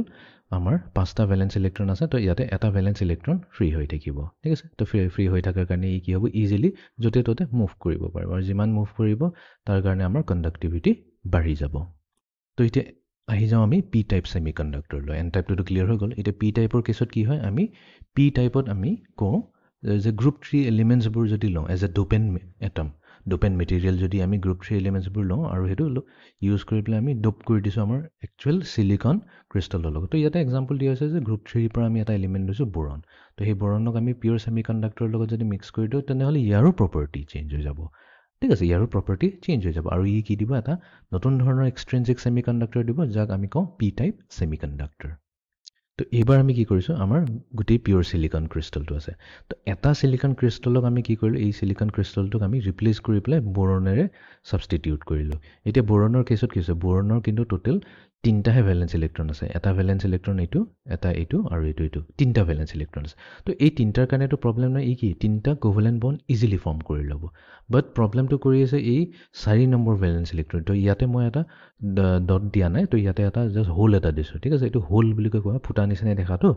সেইকাৰণে হোল বুলি কোৱা আছে। এইটো খালী আছে, এইটো স্পটটো খালী থকাৰ কাৰণে ই কি কৰিছে, কোভেলেণ্ট বণ্ড ফৰ্ম কৰিব পৰা নাই ওপৰত থকা চিলিকনটোৰ লগত, ৰাইট? কাৰণ কোভেলেণ্ট বণ্ড ফৰ্ম কৰিবলৈ কাৰণে আমাক 2টা ইলেক্ট্ৰন লাগিবই লাগিব। তো যিহেতু এটা ইলেক্ট্ৰন আছে, ই কৰিব পৰা নাই। তো সেইকাৰণে বৰণৰ কেছত কি হৈ গ'ল, ইলেক্ট্ৰন এটা লাগিছিলে বাট নাই, এইখিনি নাথাকাৰ কাৰণে এইটো কি হ'ল, ইয়াতে আমাৰ কম আছে, ৰাইট? এইটোক সেইকাৰণে আমি কওঁ বৰণ এটা হৈছে একচেপ্টৰ। তো বৰণ হৈ গ'ল আমাৰ ইয়াতে একচেপ্টৰ, বিকজ ই ল'বলৈ ৰখি আছে। যেতিয়ালৈকে নাপায় তেতিয়ালৈকে এইটো কি হ'ব, 4টা কোভেলেণ্ট বণ্ড নবনাব। কোভেলেণ্ট বণ্ড নমোৱালৈকে এইটো কি হৈ গ'ল, ষ্টেবল হোৱা নাই, ৰাইট? অক্টেট ফৰ্ম হোৱা নাই কাৰণে এইটো ষ্টেবল হোৱা নাই। তো সেইকাৰণে কি কয়, ই একচেপ্টৰ হিচাপে আছে, তাৰমানে ই মাতি আছে আহক আহক বুলি, কোনোবা আহক, বিকজ ইয়াতে সি পজিটিভ হৈ গৈছে, ৰাইট? ইয়াতে যিহেতু চাৰ্জ নাই, লাগিলে যদি ইলেক্ট্ৰন থাকিলে তেতিয়া নেগেটিভ পাম, যিহেতু চাৰ্জ নাই তো আমি কম এটা ইলেক্ট্ৰন কম আছে, সেইকাৰণে প্লাছ হৈ আছে। তো প্লাছ হৈ থকাৰ মিনিংটো কি হয়, ক'তবা যদি ফ্ৰী ইলেক্ট্ৰন থাকে, অবভিয়াছলি থাকিবই, কাৰণ এনেকুৱাতো হ'বই নোৱাৰে বোলে একোৱেই নাই বোলে ফ্ৰী ইলেক্ট্ৰন, নাই এনেকুৱা নহয়, ক'তবা ফ্ৰী ইলেক্ট্ৰন থাকিব। ইভেন ই কি কৰিব পাৰে, ই নিজৰ নেইবাৰৰ পৰাও লৈ ল'ব পাৰে। ই কি ক'ব বোলে, ঠিক আছে এই চিলিকন তোৰ এটা ইলেক্ট্ৰন মোক দি দেচোন। তো ই কি কৰিব, চিলিকনৰ পৰা এটা ইলেক্ট্ৰন লৈ ল'ব। তো লৈ লোৱাৰ লগে লগে কি হৈ যাব, এইটো ফুল হৈ গ'ল, এইটো ফুল হৈ গ'ল, বাট এইখিনি কি হৈ গ'ল, এইখিনি খালী হৈ গ'ল। ডাজ নট মেটাৰ, এইটো ঠিক ছেইম কেছটো আহিব, কাৰোবাৰ বেলেগৰ পৰা ই ল'ব। বাট এতিয়া এই বৰ্তমান বৰণৰ কথাটো পাতোঁ, তো কি হৈ গ'ল, অক্টেট ফুলফিল হৈ গ'ল নে নাই? তো যিহেতু ইয়াৰ কোভেলেণ্ট বণ্ড কমপ্লিট হৈ গ'ল, অক্টেট ফুলফিল হৈ গ'ল, তো সেইকাৰণে আমি কি কৰিলোঁ, ইয়াৰ এইটো ষ্টেবল হৈ গ'ল আৰু ইয়াতে কণ্ডাক্টিভিটি হৈ গ'ল। এতিয়া কণ্ডাক্টিভিটি কেনেকুৱা হৈছে, বিকজ এই হোলটোক ফুলফিল কৰিবৰ কাৰণে এটা ইলেক্ট্ৰনটোতো ইয়াৰ পৰা মুভ কৰিলে, ৰাইট? তো ইলেক্ট্ৰন মুভ কৰা মানে কি হৈ গ'ল, কণ্ডাক্টিভিটি হৈ গ'ল। যেতিয়া ইলেক্ট্ৰন মুভ হ'ব আমাৰ কণ্ডাক্টিভিটি। তো ঠিক আছে, ইয়াতে অলপ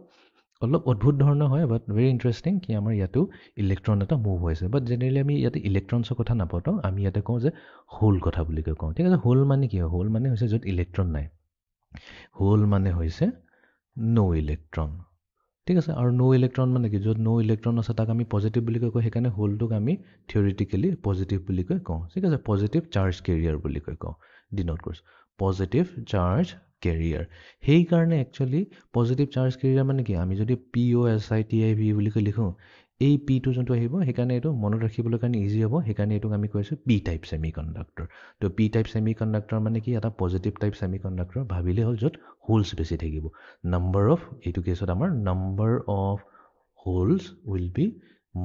মাছ larger than number of free electrons. তো ফ্ৰী ইলেক্ট্ৰনছৰ কেছতকৈ ইয়াতে হোলছ বেছি থাকিব। সেইটো কেছত আমাৰ কি আছিলে, এন টাইপৰ কেছত। তো এন টাইপৰ কেছত আমাৰ ইলেক্ট্ৰনছ বেছি আছিলে, ইলেক্ট্ৰনছ বেছি থকাৰ কাৰণে আমি কি ক'লোঁ, এইটো নেগেটিভলি চাৰ্জ কেৰিয়াৰ্ছ বেছি আছে, নেগেটিভ চাৰ্জ কেৰিয়াৰ্ছ। এতিয়া নেগেটিভ চাৰ্জ কেৰিয়াৰ্ছ এবাণ্ডেঞ্চত আছে। তো সেইকাৰণে এই নেগেটিভ এনটোকে লৈ পেলাই আমি কি ক'লোঁ, এইটোক এন টাইপ বুলি ক'লোঁ। এইটো মনত ৰাখিবলৈ কাৰণে এটা টেকনিক হয়, এইটো চিম্পল। তো N type semiconductor excess negative charge থাকিব, পি টাইপত আমাৰ এক্সেছ হোল থাকিব। তো এইখিনি কথাকে এবাৰ ছাপ্ৰাইজ কৰি দিওঁ। তো যোনটো আমি ট্ৰাইভেলেণ্ট এটম ল'লোঁ বৰণ, তো বৰণৰ কেছত আমি কি কৰিম, 3টা ভেলেন্স ইলেক্ট্ৰন ইয়াৰ থাকিব। তো 3টা ভেলেন্স ইলেক্ট্ৰনে 3টা কোভেলেণ্ট বণ্ড ফৰ্ম কৰিব। তো it cannot form the 4th covalent bond to form complete an octet. তো অক্টেট কমপ্লিট হোৱা নাই, বিকজ 4 নম্বৰ কোভেলেণ্ট বণ্ডত এটাহে ইলেক্ট্ৰন আছে। তো ইয়াৰ এটা শ্বৰ্টেজ হৈ আছে, দ্য শ্বৰ্টেজ অফ 1 ইলেক্ট্ৰনৰ মিনিংটো হৈ গৈছে ইয়াৰ লেছ নেগেটিভ চাৰ্জ আছে, অৰ ইন আদাৰ ৱৰ্ডছ আমি ক'ম এক্সেছ পজিটিভ চাৰ্জ আছে। তো অলৰেডিটো বুজাই দিলোঁ, সেই যোনটো হোলছবোৰ আছে, হোলছবোৰে পজিটিভ চাৰ্জ কেৰিয়াৰ হিচাপে বিহেভ কৰিব। তো কিছুমান ইয়াতে টাৰ্মিনলজিজ আছে যোনটো আমি বুজিবলৈ চেষ্টা কৰোঁ। তো আমি এন টাইপ ছেমি কণ্ডাক্টৰৰ কথা পাতি আছোঁ। তো এন টাইপ ছেমি কণ্ডাক্টৰ হৈছে এনেকুৱা পিয়ৰ ছেমি কণ্ডাক্টৰ চিলিকনৰ লগত আমি কি কৰোঁ, গ্ৰুপ 5 এলিমেণ্টছবোৰ এড কৰি দিওঁ গ্ৰুপ 5 এলিমেণ্টছ মানে পেণ্টাভেলেণ্ট এটম যোনটো কেছ আমি এক্সাম্পলৰ হিচাপত আমি এণ্টিমনি লৈছোঁ SP তো এণ্টিমনিটো হৈ যাব এটা ডোনাৰ আয়ন কেলে বিকজ এণ্টিমনিৰ টোটেল আছে আমাৰ 5টা ভেলেন্স ইলেক্ট্ৰনছ ঠিক আছে এই 5টা ভেলেন্স ইলেক্ট্ৰনৰ 4টা কাউণ্ট কৰিব নালাগে বিকজ এই ইচ ভেলেন্স 4টা ভেলেন্স ইলেক্ট্ৰনছে আশে পাশে থকা সিলিকন এটমৰ লগত 4টা কোভেলেন্ট বন্ড ফৰ্ম কৰিব তো 4টা কোভেলেন্ট বন্ড ফৰ্ম কৰাৰ লগে লগে ইয়াতে থাকি গ'ল এটা এক্সট্ৰা ফ্ৰী ইলেক্ট্ৰন যোনটো কোভেলেন্ট বন্ড বনোৱা নাই ফ্ৰী ইলেক্ট্ৰন হোৱাৰ কাৰণে কি হয় ই য'তে ত'তে মুভ কৰিব পাৰিব ৰাইট ই তাৰমানে কি কৰিব পাৰিব এই ইলেক্ট্ৰনটোক ডোনেট কৰিব পাৰিব right electron can be donated ডোনেশ্যনত গুচি যাব ডোনেটেড টু আদাৰ্ছ তো ডোনেট কৰা মিনিংটো কি হ'ল ডোনৰ হৈ গ'ল সেইকাৰণে ইয়াতে পেণ্টাভেলেণ্ট এটমছবোৰক ডোনৰ বুলি কোৱা হয় এতিয়া আয়নছ কিয় কোৱা হৈছে বিকজ এক্সট্ৰা আছে ৰাইট চাব গ'লে ইয়াৰ তাত এটা এক্সট্ৰা ইলেক্ট্ৰনছ থাকে তো এক্সট্ৰা ইলেক্ট্ৰনছ থকাৰ কাৰণে আমি ইয়াক কি ক'লোঁ এটা আয়ন বুলি ক'লোঁ যোনটো হৈ গ'ল আমাৰ প্লাছ চিম্পল এক্সাম্পল লৈ লওঁ হাইড্ৰজেন তো হাইড্ৰজেনৰ এটমত কি হ'ব প্ৰটনত এটা প্ৰটন আছে 1 প্ৰটন আৰু 1 ইলেক্ট্ৰন আছে ছাপ'জ সেই 1 ইলেক্ট্ৰনটো সি কাৰোবাক দি দিলে দি দিয়াৰ লগে লগে কি হয় এটাই প্ৰটন থাকি গ'ল তো আমি এইটো হাইড্ৰজেনটোক H+ বুলি কওঁ H+ মিনিংটো এইটোৱে হৈ গ'ল এটা ইলেক্ট্ৰন কম আছে ইয়াত দুটা প্লাছ দিয়া মানে দুটা ইলেক্ট্ৰন কম আছে ৰাইট তো এইটো নোটেশ্যন হৈ গ'ল তো আমাৰ যিহেতু এই এণ্টিমনিটো হৈ গ'ল ই কি কৰিলে এটা ইলেক্ট্ৰন দি দিলে ডোনেট কৰি দিয়াৰ কাৰণে কি হ'ল কমি গ'ল ন তো কমি যোৱাৰ কাৰণে এইটো এটা আয়ন হৈ গ'ল Sb+ হৈ গ'ল ঠিক আছে তো সেইকাৰণে Sb+টো হৈ গৈছে এটা কি এটা আয়ন হৈছে আৰু এইটো আমি এটা স্পেচিয়েল নাম দিছোঁ এইটো হৈছে আমাৰ এটা ডোনৰ আয়ন এনেকুৱা ধৰণৰ আয়ন যি ডোনেট কৰে কি ডিনট কৰে ইলেক্ট্ৰিক চাৰ্জ ডোনেট কৰে তো সেইকাৰণে আমি এই ডায়েগ্ৰামটোত চাবা মই ডাঙৰ চাৰ্কুলৰ ভিতৰত প্লাছটো দিছোঁ তো তাৰমানে এইটো হৈছে এণ্টিমনি প্লাছ তাৰমানে এটা দি দিছে ইলেক্ট্ৰন কোনটো দিছে এই ইলেক্ট্ৰনটো দিছে সেইকাৰণে আশে পাশে লিখিছোঁ তাৰমানে এইটো ডোনেট কৰিবৰ কাৰণে ৰেডি হৈ আছে তো গোটেইকেইটা কেছতে আমি কি কৰিছোঁ প্লাছ মাইনাছ লিখিছোঁ তো এইটো মিনিংটো এইটো হৈছে যে ইচ ডোনেট কৰিব তো সেইকাৰণে আমাৰ ডোনাৰ আয়নছ আছে এই গোটেই চিলিকন এন টাইপ চিলিকন ক্ৰিষ্টেলটো যোনটো এক্সট্ৰেঞ্চিক হৈ গ'ল এন টাইপ ছেমিকণ্ডাক্টৰ ইয়াৰ কেছত আমাৰ কিছুমান ডোনাৰ আয়নছ আছে ঠিক আছে ডোনাৰ আয়নছৰ ইচ ডোনাৰ আয়নছে কি কৰিব ইলেক্ট্ৰনছ দিব পাৰিব সেইকাৰণে আমাৰ ফ্ৰী ইলেক্ট্ৰনছ বহুতখিনি ফ্ৰী ইলেক্ট্ৰনছ আছে তো সেইকাৰণে আমি এইকেইটাক মেজৰিটি চাৰ্জ কেৰিয়াৰ্ছ বুলি কৈ আছোঁ বাট এইটোৱে নহয় অলপ সৰু মাইনৰিটিও থাকিব মেজৰিটি যদি আছে তো মাইনৰিটি থাকিব তো মেজৰিটি কেৰিয়াৰ্ছ যদি ইলেক্ট্ৰনছ হৈ যায় তেনেহ'লে মাইনৰিটি কি হৈ যাব হোলছ হৈ যাব ঠিক আছে এটা বেছি থাকিলে আনটো কম থাকিব তো সেইকাৰণে ইয়াতে সেইকাৰণে হোলছ দি দিছোঁ বহুতকেইটা হোলছ আছে অলপকৈ সিহঁতকেইটা হৈ গৈছে আমাৰ মাইনৰিটি কেৰিয়াৰ্ছ তো আই হোপ এতিয়া এইটো ফিগাৰত ক্লিয়াৰ হৈ গৈছে প্লাছ আৰু মাইনাছৰ মিনিংটো চিমিলাৰলি আমি এতিয়া চাম পি টাইপ ছেমিকণ্ডাক্টৰটো এতিয়া পি টাইপ ছেমিকণ্ডাক্টৰ কেছত আমি কি লৈছিলোঁ বৰণ লৈছিলোঁ বৰণৰ টোটেল কেইটা আছে 3টা আছে ঠিক আছে 3টা থকাৰ কাৰণে এতিয়া ই কি কৰিব কোভেলেণ্ট বণ্ড ফৰ্ম কৰিবলৈ কাৰণে এটা এক্সট্ৰা ইলেক্ট্ৰন কাৰোবাৰ পৰা ই লৈ আছেতো তো লৈ থকাৰ কাৰণে আমি কি ক'ম যিহে এইটো মাইনাছ আছে তাৰমানে ই এটা এক্সট্ৰা পাই গ'ল B- হৈ গ'ল তো এইটোৱে হৈ গ'ল এটা একচেপ্ট কৰিছে সেইকাৰণে আমি কৈছোঁ একচেপ্টৰ মাইনাছ চাইন কিয় আছে বিকজ এটা এক্সেছ ইলেক্ট্ৰনি লৈছে সেইকাৰণে এইটো আয়ন হৈ গ'ল এইটো হৈ গ'ল আমাৰ এটা একচেপ্টৰ আয়ন তো সেইকাৰণে এই মাইনাছ থকা গোটেইকেইটাক আমি একচেপ্টৰ আয়নছ বুলি কৈছোঁ আৰু অভিয়াছলি একচেপ্টৰ আয়নছত একচুৱেল কেছত কি হৈছিলে বৰণৰ 3টা আছিলে 3টা থকাৰ কাৰণে মানে কি অৰিজিনেলি কি আছিলে অৰিজিনেলি ইয়াৰ তাত 3টা ভেলেন্স ইলেক্ট্ৰন আছিল আৰু এটা হোল আছিলে ঠিক আছে এই হোলটোকে ডিনোট কৰিবৰ কাৰণে আমি ইয়াতে প্লাছ চাইন দিছোঁ ইয়াতে প্লাছ চাইনৰ মিনিং হৈছে এইটো হৈছে এটা হোল ঠিক আছে য'ত বেলেগ ইলেক্ট্ৰন আহি পেলাই বহিছে বহাৰ ফলত ই B- হৈ গৈছে ঠিক আছে তো এইটো এটা নোটেশ্যন হৈ গ'ল আমাৰ একচেপ্টৰ আয়ন আৰু মেজৰিটি চাৰ্জ কেৰিয়াৰ্ছ তো হোলছবোৰে হ'ব আমাৰ মেজৰিটি চাৰ্জ কেৰিয়াৰ্ছ আমাৰ কেছত হোলছবোৰ হৈ যাব মেজৰিটি চাৰ্জ কেৰিয়াৰ্ছ আৰু মেজৰিটি যদি আছে মাইনৰিটিও থাকিব মাইনৰিটিবোৰ কি হৈ যাব ইলেক্ট্ৰনছ হৈ যাব অলপ কম ইলেক্ট্ৰনছ থাকিব পি টাইপ ছেমিকণ্ডাক্টৰত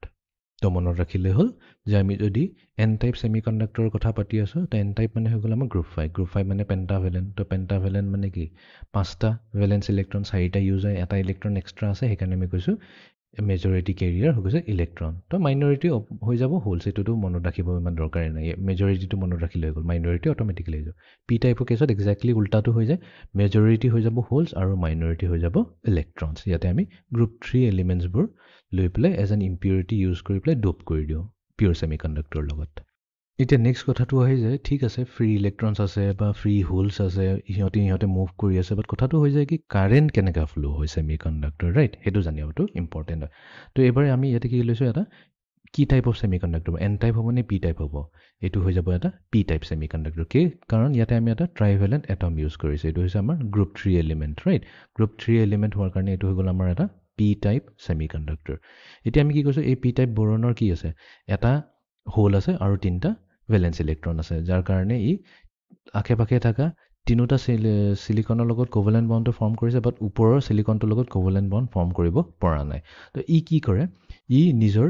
সাইডত থকা সিলিকন এটা যাৰ লগত কোভেলেন্ট বণ্ড বনোৱা নাই, ঠিক আছে, যাৰ লগত বনাইছে এইটো ফাইন, সেইটোতো হৈ গ'ল বণ্ড, লেকিন যোনটো যাৰ লগত বনোৱা নাই বণ্ড, ই কি কৰে, ট্ৰাই কৰে সেইটোৰ পৰা এটা ইলেক্ট্ৰন টানি আনিবলৈ, এইটো পাৰে টানি আনিবলৈ পাৰে, ঠিক আছে। তো ই কি কৰে, ইলেক্ট্ৰন এটা টানি আনে আৰু নিজৰ জেগাত ফুলফিল কৰাই দিয়ে, ঠিক আছে। তো আমি ক'ব পাৰিম আমাৰ যোনটো একচুৱেলি ইলেক্ট্ৰন হ'ল সেইটো কি মুভ কৰিলে, লেফ্ট ছাইডৰ পৰা ৰাইট ছাইডলৈ মুভ কৰিলে। তো আমি এটা ডাইৰেকশ্যন দি দিওঁ, ঠিক আছে, এইটোৱে হৈছে লেফ্ট টু ৰাইট আমাৰ ইলেক্ট্ৰন ফ্ল'।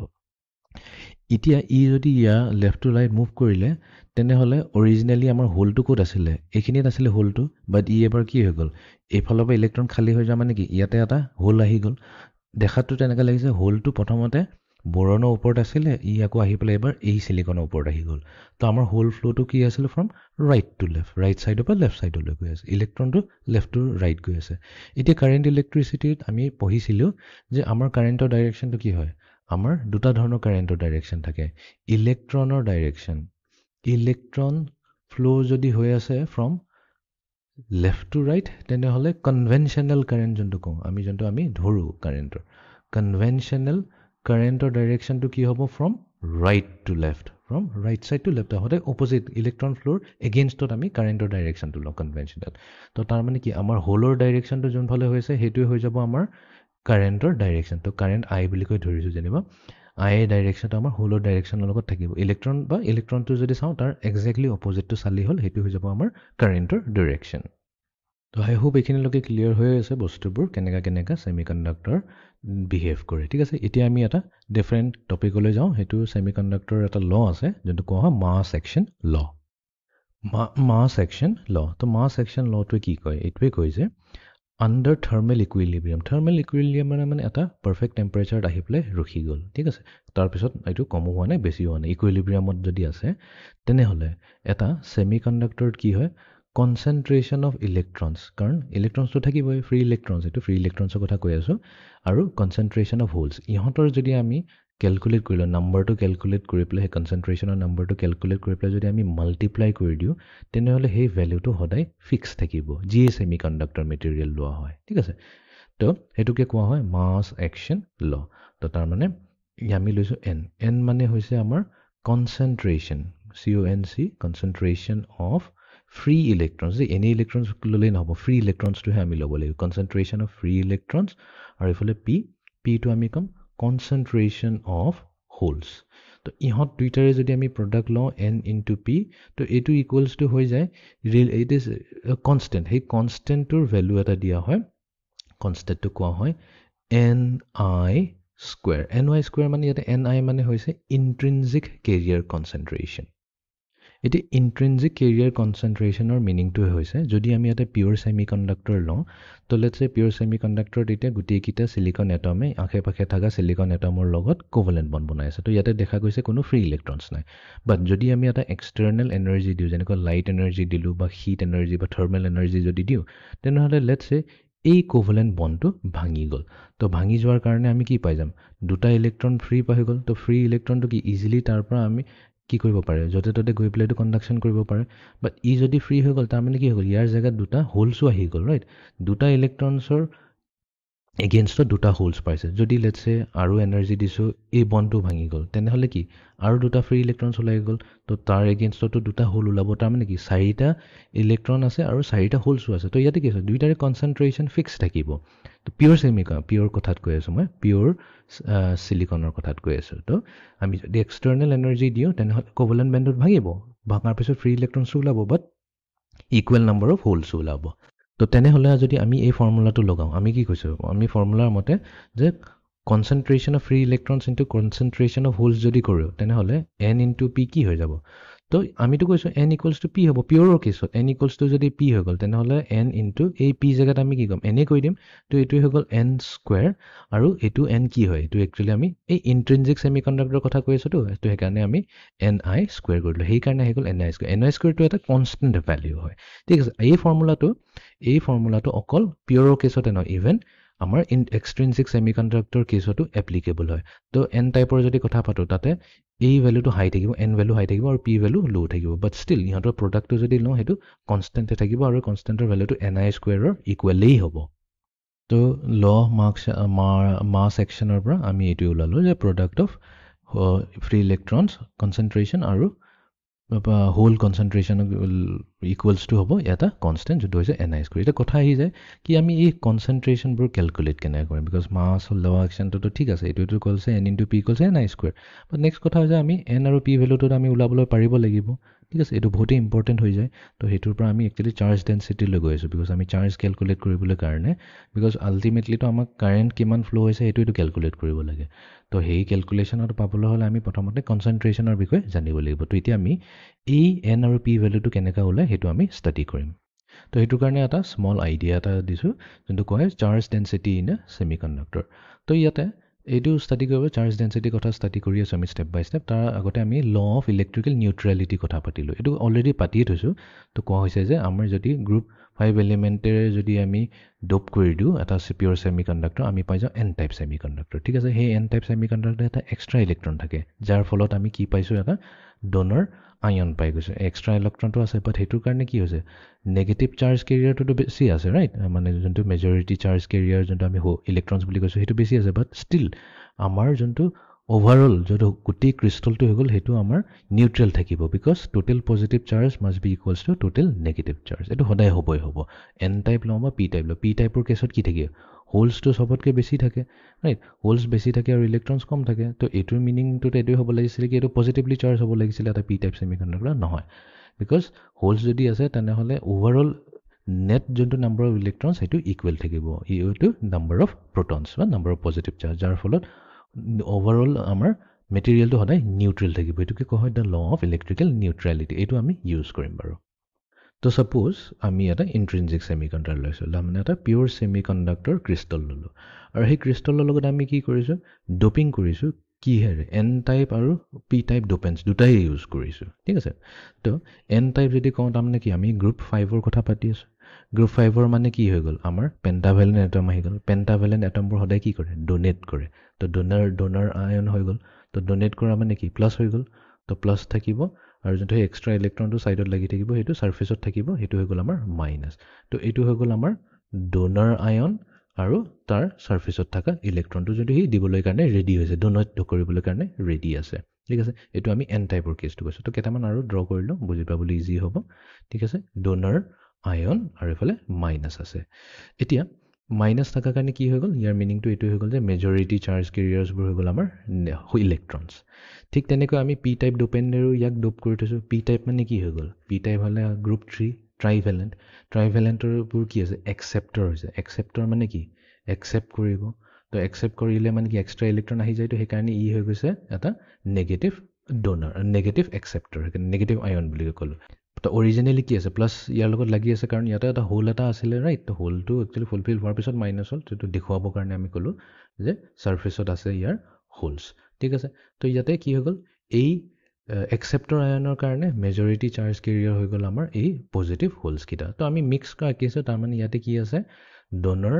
আয়নসো আছে একসেপ্টৰ আয়নসো আছে ডোনাৰ আয়ন থাকা কাৰণে ইয়াতে মেজৰিটি চাৰ্জ কেৰিয়াৰ যোনটো ইলেক্ট্ৰন হৈ গল হেতুটো প্ৰেজেন্ট আছে একসেপ্টৰ আয়ন থাকা কাৰণে ইয়াতে মেজৰিটি চাৰ্জ কেৰিয়াৰ হোলছ বোৰো প্ৰেজেন্ট হৈ আছে ঠিক আছে ফাইন এতিয়া আমি কনসেন্ট্ৰেশনৰ কথা পাতো লেট এন ডি মানে কি হৈ গল আমাৰ ডোনাৰ আয়নৰ কথা পাতো আয়ন যেহেতু আমি এটো প্লাস কৰিটো N D plus atoms per cubic meter লৈছো let nd plus atoms per cubic meter and acceptor ions লৈছো acceptor na আমি minus বুলি কম ঠিক আছে na minus atoms per cubic meter আমি consider কৰিছো let us consider actually let us consider nd plus atoms per meter cube and na minus atoms per meter cube এটো হৈ গল আমাৰ concentration of acceptor donor ion আৰু concentration of acceptor ion ঠিক আছে fine তো ডোনাৰৰ কাৰণে আমাৰ কি আছে ফ্ৰী ইলেক্ট্ৰন আছে তো এটো কম যে let n be the concentration of electrons of free electrons concentration of free electrons ঠিক আছে তো এই গুটি semiconductor materialত যিমানখিনি free electrons আছে হেতুক আমি তাৰ concentration টো n এৰে ডিনোট কৰিছো এটো হৈছে n electrons per meter cube ঠিক আছে let p be the concentration of holes in the same material তো আমি p টো যিমানখিনি free holes আছে হেতু হেতুকে আমি p ৰে ডিনোট কৰিলো এটা বস্তু লিখুমতে অলপ মিস্টেক কৰিলো এটো একচুয়ালি atoms নহয় এটো ions হৈ গল ৰাইট বিকজ চাৰ্জড হৈ আছে চাৰ্জড হৈ থাকিলে আমি এটো এটম বুলি কয় এটমটো নিউট্ৰেল হয় তো আমি ions বুলি কলো সো বা এটো চাৰ্জ বুলি কয় পাৰ nd plus charges per meter cube কম বা nd plus ions per meter cube q similar হ'ব ইটো na minus ions per meter cube এটা হৈ গল এতিয়া নিউট্ৰেলিটি কথাটো কি কৈছে নিউট্ৰেলিটি কথাটো এটো কৈছিল যে total positive charge must be equals to total negative charge এই পার্টটো এক্সট্রিমলি ইম্পর্টেন্ট হয় তো আমি এটো ইউজ কৰিম এটা টোটাল পজিটিভ চার্জ কিমান আছে নাও টোটাল পজিটিভ চার্জ তো টোটাল পজিটিভ চার্জ কি হ'ব ইয়াতে কোন কোন কিটা পজিটিভ আছে এটাটো আছে আমাৰ ডোনৰটো পজিটিভ হয় nd প্লাস ঠিক আছে প্লাস আৰু হোলসও হয় তো আমি কি কৰিম nd প্লাস আৰু হোলসক এড কৰিম বিকজ এই দুটাই পজিটিভ হৈ গল সিমিলাৰলি টোটাল নেগেটিভ চাৰ্জ তো নেগেটিভ চাৰ্জ মানে কি এতিয়া একসেপ্টৰ আয়ন যোনটো আছে হেতু হৈছে নেগেটিভ আয়ন তো Na মাইনাস ললো এটো এটা নেগেটিভ আয়ন ললো প্লাস ফ্রি ইলেক্ট্ৰন যিকিটা আছে তাৰ লগত এড কৰিলো এটো আমাক টোটাল নেগেটিভ চাৰ্জটো দিব এতিয়া আমি কি কৈছো নিউট্ৰেলিটি এটো কৈছে কি ইকুৱেল হ'ব লাগিব since total positive charge must be equals to total negative charge এই যেহেতু দুইটাৰ ভ্যালু ইকুৱেল হয় তেনে হলে আমি ইকুৱেট কৰি দিব পাৰিম তো আমি লিখিব পাৰিম যে nd plus p equals to na minus plus electrons তো এটো এটা বহুতই ইম্পৰ্টেন্ট ইকুৱেচন উলাই আহিল এটো ইকুৱেচন নম্বৰ 2 বুলি কৈ দিও আৰু আমি যোনটো ল অফ মাস সেকশন শিকিছিলো তো হেতু আমাৰ হৈ যাব এটো একিনতে সাইডতে লিখিলো তো n into p equals to ni square এটুক আমি ইকুৱেচন নম্বৰ 1 বুলি কৈ ডিনোট কৰিলো from law of mass action তো সাবলে গলে এটু এটা ধৰণৰ জেনাৰেল ইকুৱেচন এটা পালো বিকজ এটু ইকুৱেচন লবলৈ কাৰণে আমি কি কৰিছিলো আমাৰ যোনটো সেমিকন্ডাক্টৰ মেটেৰিয়েল আছিলে both n type আৰু p type এৰে আমি ডোপ কৰি দিছিলো ৰাইট বাট আমি একচুয়ালি কি থাকে আমাৰ n type আৰু p type টো আমি বেলেগে ডোপ কৰো ৰাইট n type যদি আছে n type এ হ'ব p type যদি আছে p type এ হ'ব তো এতিয়া আমি এই ইকুৱেচনটো যেটো জেনাৰেল ইকুৱেচন এটুক আমি এতিয়া আৰু হেৰি কৰিম স্পেসিফাই কৰিম তো আমি এতিয়া প্ৰথমতে স্টাৰ্ট কৰো n type সেমিকন্ডাক্টৰে তো আমি আৰম্ভ কৰিম এটা n type semiconductor n type যদি কথা পাতি আছো দেন প্ৰথমতে আমি কৈ দিম যে n টাইপত কোনো এক্সেপ্টৰ নাথাকে তো na মাইনাসৰ ভ্যালুটো হ'ব ইকুৱেলস টু 0 তেনে হলে আমাৰ ইকুৱেচন নম্বৰ 2 কি হৈ যাব এতিয়া মডিফাই হৈ গল nd প্লাস থাকিব বিকজ n টাইপ কৈছে ডোনাৰ্স টো থাকিব pu থাকিব ইয়াতে ৰাইট p ইকুৱেলস টু এফালে হৈ গল আমাৰ na মাইনাস 0 হৈ গল তো কি থাকিল অকল ইলেক্ট্ৰন মাইনাস থাকিল ইলেক্ট্ৰন মাইনাস বুলি কৈ নকওঁ লেটস সে এটো আমি n ৰে ডিনোট কৰো এটো n হৈ যাব ঠিক আছে n আৰু electron concentration meaning to একে হৈ গল ঠিক আছে এটো ইলেক্ট্ৰন হয়তো n হৈ গল তো nd plus হৈ যাব equals to n minus p বাট আমি কি হৰ কথা পাতি আছো n টাইপ সেমিকন্ডাক্টৰ কথা পাতি আছো তো আমি ইয়াতে কন্ডিশন লগাব লাগিব যে in n টাইপ যে আমাৰ যোনটো মেজৰিটি চাৰ্জ কেৰিয়াৰ হৈছে হেতু কোনটো হৈছে হেতু হৈছে আমাৰ ইলেক্ট্ৰনস তো ইলেক্ট্ৰনসৰ কনসেন্ট্ৰেশন হোলসলকৈ কনসেন্ট্ৰেশন কত এক্সট্ৰিমলি লাৰ্জ হ'ব বিকজ p হৈছে আমাৰ কি হোল কনসেন্ট্ৰেশন হৈছে মাইনৰিটি n টাইপত p টো সদায় মাইনৰিটি হৈ থাকে তো মাইনৰিটিৰ কেছত মাইনৰিটিৰ ৰেসপেক্টত আমাৰ ইলেক্ট্ৰনৰ কনসেন্ট্ৰেশনটো এক্সট্ৰিমলি লাৰ্জ হ'ব তো এটো যদি হৈ আছে তাৰমানে আমি কি কৰিব n - p approximately equals to n বুলি ক'ব পাৰো যেহেতু p ভ্যালু এক্সট্ৰিমলি লাৰ্জ হয় তো আমি কি পালো nd plus পালো approximately equals to n minus p নকৈ পেলাই আমি কম n ঠিক আছে তো এটো আমি এটা ৰিলেশনশিপ পালো যে আমাৰ যোনটো টোটাল নাম্বাৰ অফ ডোনাৰ আয়নৰ কনসেন্ট্ৰেশনটো যদি আমি চাব বিচাৰো মানে চাৰ্জৰ কনসেন্ট্ৰেশনটো চাব পাৰো ডোনাৰ চাৰ্জৰ তো তেনে হলে হেতু অলমোস্ট ইকুৱেলস টু কি আছে নাম্বাৰ অফ ইলেক্ট্ৰনস যদি আমি কাউন্ট কৰি দিও তেনে হলে আমি ডোনাৰ আয়ন কনসেন্ট্ৰেশনটো কিমান আছে হেতু ক'ব পাৰো ঠিক আছে ফাইন ইনডাইৰেক্টলি ডোনাৰ আয়নৰ যদি আছে নাম্বাৰ অফ ইলেক্ট্ৰনস আমি ক'ব পাৰো নাও আমি ইকুৱেচন নম্বৰ 1 ইউজ কৰিম তো ইকুৱেচন নম্বৰ 1 ইউজ কৰি পেলাই আমি পাইছো n into p into ni square এটো আছে আমাৰ ইকুৱেচন 1 বাট যেহেতু আমি n টাইপৰ কথা কৈ আছো তো আমি কি কৰিম এটোক মডিফাই কৰি দিম n টাইপ মানে আমি n ইয়াতে আমি সাবস্ক্ৰিপ্টত লিখিম n আৰু p সাবস্ক্ৰিপ্ট লিখিম আমি n এটোৰ মিনিং এটো হৈছে আমি n টাইপ সেমিকন্ডাক্টৰৰ কথা পাতি আছো ঠিক আছে স্পেসিফাই কৰি আছো তো এইটোৰ পৰা আমি যদি হোল কনসেন্ট্ৰেশনটো ওলাব বিচাৰিছো pn ওলাব বিচাৰিছো বিকজ nn তো আমি উলিয়াই থৈছো ৰাইট nn হৈছে আমাৰ এইটোৱে হৈছে আমাৰ nn যোনটো হৈছে আমাৰ ডোনাৰ আয়নৰ কনসেন্ট্ৰেশন তো এইটো কি হৈ যাব ni² ডিভাইডেড বাই nn তো nn বুলি নকৈ পেলাই আমি কম ni² ডিভাইডেড বাই আমাৰ nd প্লাস তো ডোনাৰ আয়নৰ কনসেন্ট্ৰেশন আমি জানো ইন্ট্ৰিনসিক আয়নৰ কনসেন্ট্ৰেশন এটো এক্সপেৰিমেন্টালি ওলাব পাৰো তো আমি কিমান মাইনৰিটি হোল আছে হোল কনসেন্ট্ৰেশন আছে এটো ক্যালকুলেট কৰিব পাৰো এটো এটা আমাৰ ফৰ্মুলা হৈ গল pn ওলাবলৈ কাৰণে ঠিক আছে আই হোপ ক্লিয়াৰ বিকজ আমাৰ অকল মেজৰিটিটো জানিলে নহব আমাৰ মাইনৰিটিটো জানিব লাগিব কি মাইনৰিটি চাৰ্জ কেৰিয়াৰ্স কিয় আছে বিকজ আমি নেক্সট লেকচাৰত যেতিয়া পঢ়িম তাতে আমি সাম যে কেতিয়াবা আমাৰ যোনটো ৰিভাৰ্স বায়াস হয় ৰিভাৰ্স বায়াৰ কেছত কি হৈ যায় কাৰেন্ট কিহৰ কাৰণে হয় এই মাইনৰিটি চাৰ্জ কেৰিয়াৰ্সৰ কাৰণে কাৰেন্ট ফ্লো হয় ইভেন দো আমি ৰিভাৰ্স বায়াস কৰি পেলাই আমি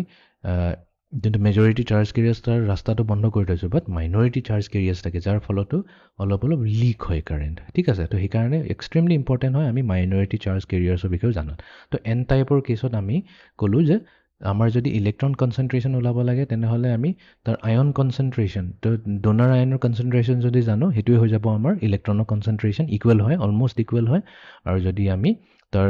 হোল কনসেন্ট্ৰেশনটো ওলাব বিচাৰিছো তাহলে আমি এই ফৰ্মুলাটো ইউজ কৰিম ni² ইন্ট্ৰিনসিক কনসেন্ট্ৰেশন স্কয়াৰ ডিভাইডেড বাই nd প্লাস তাৰমানে ডোনাৰৰ কনসেন্ট্ৰেশন ঠিক আছে এতিয়া আমি যাও p টাইপৰ কেছত এতিয়া p টাইপৰ সেমিকন্ডাক্টৰ কেছত কি হ'ব ফৰ p টাইপ সেমিকন্ডাক্টৰ ঠিক আছে সেম লজিক আমি আমাৰ তাত আছে nd প্লাস পজিটিভ যেহেতু প্লাস হোলস হৈ গল হোল কনসেন্ট্ৰেশন প্লাস এফালে হৈ গল আমাৰ na মাইনাস প্লাস ইলেক্ট্ৰনৰ কনসেন্ট্ৰেশন যেহেতু আমি p টাইপৰ কথা পাতি আছো তো আমি ইয়াতে pp দি দিও আৰু ইয়াতে np দি দিও ঠিক আছে এতিয়া p টাইপৰ কেছত কি হয় p টাইপৰ কেছত আমি জানো কোনো ডোনাৰ নাথাকে খালি একসেপ্টৰহে থাকে তো nd প্লাসৰ ভ্যালু হৈ যাব ইকুৱেলস টু 0 তো আমাৰ ইকুৱেশন এতিয়া মডিফাই হৈ গল এটো মডিফাই হৈ গল মডিফাই হৈ পেলা আমাক দিলে pp equals to na minus plus np ঠিক আছে আমাক na মাইনাস লাগে তো na মাইনাস হৈ যাব ইকুৱেলস টু pp minus np যেহেতু আমি p টাইপৰ কথা পাতি আছো তো এটো হৈ যাব approximately equals to pp in na minus কিয় since in p type semiconductor in p type যোনটো আমাৰ হোলস হৈ গৈছে আমাৰ মেজৰিটি চাৰ্জ কেৰিয়াৰ হেকানে তাৰ কনসেন্ট্ৰেশন মাইনৰিটি চাৰ্জ কেৰিয়াৰ্স ইলেক্ট্ৰনছৰ কেছত কৈ বহুতেই ডাঙৰ থাকিব যাৰ ফলত আমি ক'ব পাৰো যে pp minus np is approximately equals to p পাই গলো এটো যদি পাই গলো তেনে হলে আমি কি উলিয়াব পাৰিম np উলাব পাৰিম this implies np equals to হৈ যাব similarly যেনেকৈ previously কৰিছিলো ni² divided by na minus হৈ গল তো আমি ইয়াতে যোনটো মাইনৰিটি চাৰ্জ কেৰিয়াৰ্স হৈ গল তো in case of a p type এই p টো কৈছে p type এটো পজিটিভ নাই এই p type এটা সেমিকন্ডাক্টৰ যদি মাইনৰিটি চাৰ্জ কেৰিয়াৰ যোনটো আমাৰ ইলেক্ট্ৰন কনসেন্ট্ৰেশন হৈ গল হেতু লও তাৰ ফৰ্মুলা হৈ যাব ni² divided by na minus তো আই হোপ এটো ক্লিয়াৰ হৈ গল তো এটোৰ বেসিসতে আমি এটা নিউমেৰিকেল কৰিম বাট বিফোৰ দ্যাট আৰু এটা কনসেপ্ট থাকি গল যোনটো হৈছে আমাৰ কাৰেন্ট ডেন্সিটি তো যেহেতু আমি তে চাৰ্জ কনসেন্ট্ৰেশন উলাইলো আমি তো গম পাই গলো কিমান কনসেন্ট্ৰেশন আছে পজিটিভ মানে হোলছৰ কনসেন্ট্ৰেশন হওক বা আমাৰ ইলেক্ট্ৰনছৰ কনসেন্ট্ৰেশন হওক ডোনাৰ আয়নছৰ কনসেন্ট্ৰেশন হওক বা একসেপ্টৰ আয়নছৰ কনসেন্ট্ৰেশন এইখিনি ইনফৰমেশন যেহেতু পাই গলো এতিয়া আমি নেক্সট কেছটো লৈ যাও যোনটো হৈছে আমাৰ কাৰেন্ট কেনেকা ওলাই তো কাৰেন্ট আমি ডাইৰেক্টলি নলও আমি কাৰেন্ট ডেন্সিটিটো উলিয়াম প্ৰথমতে current density across a semiconductor current density মানে কি হৈছে current density in semiconductors is the rate of flow of electric charge per unit cross sectional area তো let's say আমি যেহেতু পিওর সেমিকন্ডাক্টর কথা কৈছো এটা পিওর সেমিকন্ডাক্টর লৈ লও ঠিক আছে আমি n টাইপ p টাইপও লব পাৰো জাস্ট একেই হ'ব অলমোস্ট সিমিলাৰ হ'ব তো বাস আইডিয়াটো আমাৰ বুজিব লাগে তো এটা আমি ব্লক এটা লৈছো এটো সিলিকনৰ ব্লক এটা লৈছো আৰু আমি কি কৰিম এই সিলিকনৰ ব্লকটোৰে কাৰেন্ট পাস কৰিম কেনেকুৱা প্ৰথম আমি কি কৰিম এটা এন্ডৰ পৰা এটা ওয়্যাৰ লম আনটো এন্ডৰ পৰা এটা ওয়্যাৰ লম আৰু কি কৰিম এটো এক্ৰছত এটা ভোল্টেজ এপ্লাই কৰিম ঠিক আছে প্লাস মাইনাস এটা ভোল্টেজ এপ্লাই কৰি দিলো যেনি পাবি তো ভোল্টেজ এপ্লাই কৰি দিয়া লগে লগে কি হৈ যাব ইয়াতে আমাৰ পজিটিভ টু কানেক্ট হৈ আছে তো পজিটিভে কি কৰিব পজিটিভে পজিটিভক ৰিপেল কৰিব তো আমাৰ যিবোৰ হোলছবোৰ থাকিব তো যিমান এই সিলিকন ক্ৰিষ্টেলৰ হোলছবোৰ থাকিব হেতু ৰিপেল হৈ পেলাই ৰাইট সাইডলৈ মুভ কৰিব আৰু এইফালে নেগেটিভটো কানেক্ট হৈছে এইটো চাইডে তো কি কৰিব যিমানবোৰ ইলেক্ট্ৰনছবোৰ থাকিব সেইটোক আমি সেইটোক পুশ কৰিব এই বেটাৰীটোৱে পুশ কৰিব ৰাইট হেণ্ড চাইডলৈ ঠিক আছে তো ইলেক্ট্ৰনছবোৰ পুশ হৈছে তো কনভেনশ্যনেলি যদি চাওঁ আমাৰ হোলৰ ডাইৰেকশ্যনটো কাৰেণ্টৰ ডাইৰেকশ্যন হৈছে তো অভাৰঅল কাৰেণ্ট এইফালে আমাৰ ফ্ল' হ'ব ঠিক আছে তো এই কাৰেণ্ট ডেনচিটিটো কি হৈছে ইটছ আ ৰেট অফ ফ্ল' অফ ইলেক্ট্ৰিক চাৰ্জ এতিয়া আমি ইলেক্ট্ৰিক চাৰ্জৰ কথা পাতিছোঁ আমি ইলেক্ট্ৰনছটো চাই লওঁ তো আমি কি কৰিম ইয়াৰ এটা ক্ৰছ ছেকশ্যনেল এৰিয়া লৈ ল'ম তো এই চিলিকনৰ যদি ক্ৰছ ছেকশ্যনেল এৰিয়া লৈ লওঁ তো এইটোৱে হৈ যাব ইয়াৰ ক্ৰছ ছেকশ্যনেল এৰিয়া ঠিক আছে তো এইটো আমাৰ ক্ৰছ ছেকশ্যনেল এৰিয়া হৈ গ'ল তো এই ক্ৰছ ছেকশ্যনেল এৰিয়াৰে পাৰ ইউনিট ক্ৰছ ছেকশ্যনেল এৰিয়াৰে কিমান চাৰ্জ পাছ হৈ আছে সেইটো যোনটো আমি মেজাৰ কৰোঁ সেইটোকে কোৱা হয় current density or in other words আমি ক'ব পাৰোঁ it is a measure of how much current is passing through a specific point in a semiconductor material ঠিক আছে তো এটা semiconductor material কিহৰ ওপৰত ডিপেন্ড কৰে এই কাৰেণ্ট ডেনচিটিটোৱে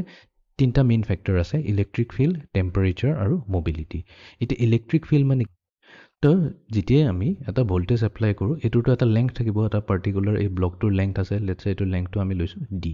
তেনেহ'লে ইলেক্ট্ৰিক ফিল্ড হৈছে voltage per unit length V over D ঠিক আছে তো ভোল্টেজ আমি এপ্লাই কৰিছোঁ ইয়াৰ লেংথ আছে তো এটা ইলেক্ট্ৰিক ফিল্ড জেনেৰেট হ'ব আৰু ইলেক্ট্ৰিক ফিল্ডৰ কাম কি হয় ইলেক্ট্ৰিক ফিল্ডে পুছ কৰিব আমাৰ চাৰ্জ কেৰিয়াৰটো তো আমাৰ ইলেক্ট্ৰিক ফিল্ড যদি এইটো ডাইৰেকশ্যনত আছে তো অবভিয়াছলি আমাৰ ইলেক্ট্ৰনছটো তাৰ অপজিট ডাইৰেকশ্যনত মুভ কৰিব এইটো ইলেক্ট্ৰনছৰ ডাইৰেকশ্যন হৈ গৈছে আৰু ইলেক্ট্ৰিক ফিল্ডৰ ডাইৰেকশ্যনতে হোলছৰ ডাইৰেকশ্যনটো থাকিব ঠিক আছে তো যিমান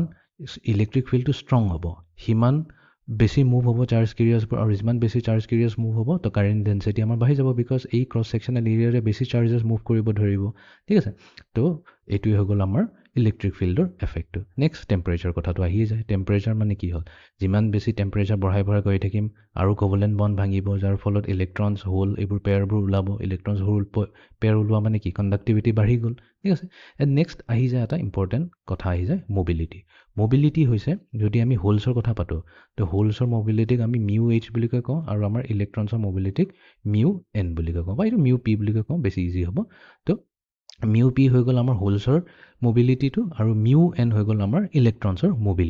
মোবিলিটি মানে এইটো কেনেকৈ মুভ কৰি আছে আৰু মোবিলিটি কথাটো তেতিয়াই আহে যেতিয়াই আমাৰ ৰেজিষ্টেঞ্চ কম থাকে যিমান কম ৰেজিষ্টেঞ্চ হ'ব সিমান মোবাইল হৈ যাব সিমান বেছি ইজিলি মুভ কৰিব পাৰোঁ তো হাই মোবিলিটি কেছত আমাৰ কি হ'ব অবভিয়াছলি কাৰেণ্ট ডেনচিটি বাঢ়ি যাব তো কাৰেণ্ট ডেনচিটি মোবিলিটিৰ ওপৰতো ডিপেণ্ড কৰে তো কাৰেণ্ট ডেনচিটিটো আমি জেনেৰেলি জে লেটাৰটোৰে ডিনোট কৰোঁ capital J so' the current density due to applied electric field E is given by J equals to sigma sigma মানে এইটো কণ্ডাক্টিভিটি হৈ গ'ল তো এইটোৱে ফৰ্মুলা হৈ গ'ল আমাৰ জে কাৰেণ্ট ডেনচিটিৰ ইয়াতে ছিগমাটো কেনেকৈ ওলায় ছিগমা ডিফাইণ্ড হয় N mu N plus P mu P hole multiply to Q এতিয়া ইয়াতে এন হৈছে আমাৰ magnitude of free electron concentration গোটেই ছেমিকণ্ডাক্টৰ মেটেৰিয়েলটোত ফ্ৰী ইলেক্ট্ৰনৰ কনচেনট্ৰেশ্যনটোক আমি ডিনোট কৰোঁ এনেৰে চিমিলাৰলি পিটো হৈ যাব আমাৰ magnitude of hole concentration fine তাৰপিছত মোবিলিটিটোক আমি মিউৰে ডিনোট কৰোঁ তো মিউ এন হৈ গ'ল আমাৰ ইলেক্ট্ৰনছৰ মোবিলিটি আৰু মিউ পি হৈ যাব আমাৰ মোবিলিটি অফ হোলছৰ মোবিলিটি কিউ হৈ যাব আমাৰ চাৰ্জ অফ এন ইলেক্ট্ৰন তো তাৰমানে আমাৰ যোনটো ফৰ্মুলা হৈ যাব মডিফাই হৈ কি হৈ যাব জে ইকুৱেলছ টু দ্য ছিগমাৰ জেগাত আমি N mu N plus P mu P into Q কৰিলোঁ আৰু ইলেক্ট্ৰিক ফিল্ডটোতো আমাৰ আছেই ঠিক আছে তো এইটোৱে হৈ গ'ল আমাৰ কাৰেণ্ট ডেনচিটিৰ ফৰ্মুলাটো এতিয়া আমি এটা কাম কৰিম এটা নিউমাৰিকেল ছল্ভ কৰিম তো নিউমাৰিকেলে গোটেই বস্তুবোৰ যিখিনি কথা পাতিলোঁ আজিৰ লেকচাৰটোত ক্লিয়াৰ হৈ যাব The cross-sectional area of an intrinsic silicon bar is 5 cm square, having a length of 0.5 cm. তাৰমানে আমাৰ তাত এটা silicon bar আছে ঠিক আছে এই silicon barটোৰ cross-sectional area আৰু ইয়াৰ lengthটো দিয়া আছে ঠিক আছে তো ইয়াৰ length হৈছে 0.5 cm আধা চেণ্টিমিটাৰ ইয়াৰ length হৈছে আৰু যোনটো ইয়াৰ cross-sectional area তো এইটো হ'ব ইয়াৰ cross-sectional area তো এই ক্ৰছ ছেকশ্যনেল এৰিয়া এ টো দিয়া হৈছে ইকুৱেলছ টু 5 চেণ্টিমিটাৰ স্কুৱেৰ ঠিক আছে এতিয়া এটা ইলেক্ট্ৰিক ফিল্ড এপ্লাই কৰা হৈছে তো তাৰমানে ডেফিনেটলি এটা ভোল্টেজ এপ্লাই কৰা হৈছে ইয়াৰ এণ্ডত তো এণ্ডত দিয়াৰ কাৰণে আমাৰ যোনটো ইলেক্ট্ৰিক ফিল্ড আহিছে সেই ইলেক্ট্ৰিক ফিল্ডটো দিয়া গৈছে 20 ভোল্ট পাৰ চেণ্টিমিটাৰ তো পাৰ চেণ্টিমিটাৰ 20 ভোল্ট এপ্লাই কৰা হৈছে এতিয়া আৰু এইটো ৰুম টেম্পাৰেচাৰত কৰা হৈছে এইটো ইম্পৰ্টেণ্ট ফেক্টৰ হয় ৰুম টেম্পাৰেচাৰ হৈছে আমাৰ আমি ধৰিম এইটো 27 ডিগ্ৰী চেলচিয়াছ বাট এইটো আমি জেনেৰেলি চেলচিয়াছ স্কেলত নলওঁ আমি কেলভিনত লওঁ তো 270 আমি এড কৰি দিম 273 কেলভিনৰ লগত তো এইটো হৈ যায় 0 ডিগ্ৰীত আমাৰ 273 কেলভিন থাকে তো 297 লগত এড কৰি দিম তো আমাৰ পাই যাম 300 কেলভিন এইটো হৈ যায় আমাৰ ৰুম টেম্পাৰেচাৰ ঠিক আছে টি টেম্পাৰেচাৰ আছে এই ইনফৰমেশ্যনখিনি ইউজ কৰি পেলাই আমাক উলিয়াব দিছে electron and hole component of current density এতিয়া ইলেক্ট্ৰন এণ্ড হোল কম্পনেণ্ট মিনিংটো কি হয় আমিতো জানো যে জে ভেলু হৈছে কি হৈছিলে এন ইনটু মিউ এন তাৰমানে electron concentration n multiply to electron mobility mu N plus আমাৰ হোল কনচেন্ট্ৰেশ্যন পি ইনটু হোলৰ মোবিলিটি মিউ পি এই গোটেইটো মাল্টিপ্লাই হ'ব চাৰ্জৰ লগত আৰু তাৰপিছত মাল্টিপ্লাই হ'ব ইলেক্ট্ৰিক ফিল্ডৰ লগত এতিয়া এইটো যদি আমি ভাঙি পেলাই লিখোঁ এইটোতো এনেকৈ যাব N mu N Q E plus এইফালে হৈ গ'ল আমাৰ পি মিউ পি কিউ আৰু ই তো ইয়াতে দুটা কম্পনেণ্ট পাই গ'লোঁ এইটো যোনটো হৈছে এইটো আমাৰ ইলেক্ট্ৰনৰ কম্পনেণ্ট হৈ গ'ল তাৰমানে এইটো আমি ক'ম J N equals two J N আৰু এই পাৰ্টটোক আমি ক'ম জে ছাবস্ক্ৰিপ্টত পি তাৰমানে এইটো হৈ গ'ল আমাৰ ইয়াৰ কাৰেণ্ট ডেঞ্চিটিৰ যোনটো ইলেক্ট্ৰন কম্পনেণ্ট জে এন হৈ যাব আৰু যোনটো আমাৰ হোল কম্পনেণ্ট হৈ যাব সেইটো আমি জে পি বুলি ক'ম তো আমি ছেপাৰেটলি দুটা ওলাই ল'ম ঠিক আছে ওলোৱাৰ পিছত আমি সেইটোতো ফাৰ্ষ্ট পাৰ্ট হ'ব ছেকেণ্ড পাৰ্টত আমাৰ টোটেল কাৰেণ্ট ইন দ্য বাৰ কৈছে তো টোটেল কাৰেণ্ট ইন দ্য বাৰৰ কাৰণে আমি কি কৰিম দুটাৰ কম্বাইন ভেলুটো ল'ম কম্বাইন ভেলুটো লোৱাৰ পিছত আমি কাৰেণ্ট ডেঞ্চিটি পাই যাম বাট আমাৰ ফৰ্মুলা কি হয় কাৰেণ্ট ডেঞ্চিটি মানে হৈছে কাৰেণ্ট পাৰ ইউনিট এৰিয়া ক্ৰছ ছেকশ্যনেল এৰিয়া তো কাৰেণ্ট ওলাবলৈ কাৰণে আমি কি কৰিম যোনটো আমাৰ কাৰেণ্ট ডেঞ্চিটি আহিব সেই কাৰেণ্ট ডেঞ্চিটিটো আমি ক্ৰছ ছেকশ্যনেল এৰিয়া এই লগত মাল্টিপ্লাই কৰি দিম আমাৰ আই ভেলুটো আহি যাব এণ্ড দেন ফাইনেলি আমাক ওলাব লাগে ৰেজিষ্টিভিটি এতিয়া ৰেজিষ্টিভিটিৰ ফৰ্মুলাটো কি হয় এইটো জে ইকুৱেলছ টু ছিগমা ই আছিলে তো ছিগমা কি হয় ছিগমা আছিলে N mu N plus P mu p এই ভেলুটো লৈ পেলাই যদি আমি চাৰ্জৰ লগত মাল্টিপ্লাই কৰি দিওঁ এইটোৱে দিব আমাক কি কয় কণ্ডাক্টিভিটি বাট আমাক ৰেজিষ্টিভিটি খুজিছে তো ৰেজিষ্টিভিটিৰ কাৰণে আমি ৰ' ল'ব লাগিব ৰ' হৈছে 1//ছিগমা যোনটো ছিগমা ভেলু আহিব তাৰ ৰেচিপ্ৰকেল লৈ ল'ম তো আমি ৰেজিষ্টিভিটি পাই যাম তো এইটোৱে হৈছে আমাৰ প্ৰচেছটো তো এতিয়া আমি ভেলুজবোৰ কেলকুলেট কৰি লওঁ তো এই প্ৰব্লেমটোতে আৰু কেইটামান ইনফৰমেশ্যনো দিয়া আছিলে ইয়াতে মিউ এন মিউ পি এইকেইটাৰ ভেলু দিয়া আছে মিউ এন হৈছে আমাৰ মোবিলিটি অফ ইলেক্ট্ৰনছ তো তাৰ ভেলু দিয়া হৈছে 1400 চেণ্টিমিটাৰ স্কুৱেৰ পাৰ হোল ছেকেণ্ড মিউ পি হৈছে মোবিলিটি অফ হোলছ এইটো দিয়া হৈছে 450 চেণ্টিমিটাৰ স্কুৱেৰ প্লাছ পাৰ ভোল্ট ছেকেণ্ড এতিয়া দেখাই পাইছে জেনেৰেলি হোলছৰ মোবিলিটি ইলেক্ট্ৰনছৰ মোবিলিটিতকৈ অলপ কম থাকে তাৰপিছত আমাৰ এন আই মানে কি হৈছে ইণ্ট্ৰিনজিক কেৰিয়াৰ কনচেন্ট্ৰেশ্যন বুলি কোৱা হয় তো ইণ্ট্ৰিনজিক কেৰিয়াৰ কনচেন্ট্ৰেশ্যন দিয়া আছে 1.5 ইনটু 10⁻10 পাৰ চেণ্টিমিটাৰ কিউব আৰু এইটো দিয়া হৈছে value at 300 kelvin for silicon ঠিক আছে তো আমি ফাৰ্ষ্টটো কেলকুলেট কৰোঁ তো আমাৰ আছে ওৱান পাৰ্টটো হ'ব আমাৰ J ইকুৱেলছ টু আমি ফৰ্মুলাটো নোট কৰিলোঁ n mu N q directly লিখিছোঁ n mu N Q e তো এইটো হৈ যাব আমাৰ current density of electron plus এইফালে হৈ যাব p into mu P into q into e এইটো হৈ যাব আমাৰ hole component of current density তো দুটা আমি ছেপাৰেটলি ওলাই ল'ম ইকুৱেলছ টু এন ভেলুটোৱে হৈ যাব আমাৰ এন আই ভেলুটো বিকজ এইটো আমাৰ পিয়'ৰ ছেমি কণ্ডাক্টৰ তো পিয়'ৰ ছেমি কণ্ডাক্টৰ কেছত এন ইকুৱেলছ টু পি হৈ যাব হোল কনচেন্ট্ৰেশ্যন আৰু ইলেক্ট্ৰন কনচেন্ট্ৰেশ্যন ছেইম থাকে এইটোকে আমি এন আইৰে ডিনোট কৰোঁ তো এন আই ভেলুটো দিয়া আছে তো আমি পুট কৰি দিওঁ 1.5 ইনটু 10⁻10 ঠিক আছে মাল্টিপ্লাইড টু আমাৰ মোবিলিটি কাৰ ইলেক্ট্ৰনৰ মোবিলিটি সেইটো দিয়া আছে 1400 ঠিক আছে মাল্টিপ্লাইড টু চাৰ্জ এতিয়া চাৰ্জৰ ভেলু কি হয় চাৰ্জ কিউ ভেলুটো সবেই জানাই 1.6 ইনটু 10⁻19 কুলম হয় ঠিক আছে মাল্টিপ্লাইড টু ইলেক্ট্ৰিক ফিল্ড হ'ব আমাৰ এতিয়া 20 ভোল্ট পাৰ চেণ্টিমিটাৰ চববোৰ চেণ্টিমিটাৰতে আছে কোনো প্ৰব্লেম নাই ঠিক আছে এইটো হৈ গ'ল আমাৰ এইটো electron component of current density ঠিক আছে এইটো এন দি দিওঁ ছাফিক্সত তেতিয়া মানে ছাবস্ক্ৰিপ্টত বুজিবলৈ ইজি হ'ব যে আমি ইলেক্ট্ৰনৰ কথা পাতি আছোঁ এইফালে আহি যাব পি হৈ গ'ল আমাৰ 1.5 into 10⁻10 multiplied to mu P দিয়া আছে 450 মাল্টিপ্লাইড টু চাৰ্জ হ'ব 1.6 এইটো কাৰ চাৰ্জ ইলেক্ট্ৰনৰ চাৰ্জ 1.6 ইনটু 10⁻19 কুলম মাই মিষ্টেক মই ইয়াতে -9 লিখিলোঁ -19 কুলম হয় মাল্টিপ্লাই টু ইলেক্ট্ৰিক ফিল্ড এইটো হ'ব আমাৰ 20 তো এইটো হ'ব আমাৰ হোল কম্পনেণ্টটো এতিয়া আমি কেলকুলেট কৰি লওঁ ভেলুটো ইজিলি ওলাই আহিব কেলকুলেটৰত ছাবষ্টিটিউট কৰি দিলে হ'ল ইয়াৰ ভেলু আহিব 67.2 মাইক্ৰ' এম্পিয়াৰ পাৰ চেণ্টিমিটাৰ স্কুৱেৰ ঠিক আছে এম্পিয়াৰ পাৰ চেণ্টিমিটাৰ স্কুৱেৰ কেলৈ আহিছে বিকজ আমাৰ কাৰেণ্ট ডেঞ্চিটিৰ ডেফিনেশ্যনটো হৈছে কাৰেণ্ট পাৰ ইউনিট এৰিয়া তো কাৰেণ্ট আই কাৰণে আহিলে এম্পিয়াৰ আৰু এৰিয়াৰ কাৰণে আহিলে চেণ্টিমিটাৰ স্কুৱেৰ যিহেতু আমি চব বস্তু চেণ্টিমিটাৰতে মেজাৰ কৰিছোঁ সেইকাৰণে চেণ্টিমিটাৰতে থ'লোঁ প্লাছ এফালে হৈ গ'ল আমাৰ হোল কনচেন্ট্ৰেশ্যন তো হোল কম্পনেণ্টটো আহিব 21.6 micro' ampere per centimeter square তো ইয়াতে আমি ক'ব পাৰো যে here আমাৰ যোনটো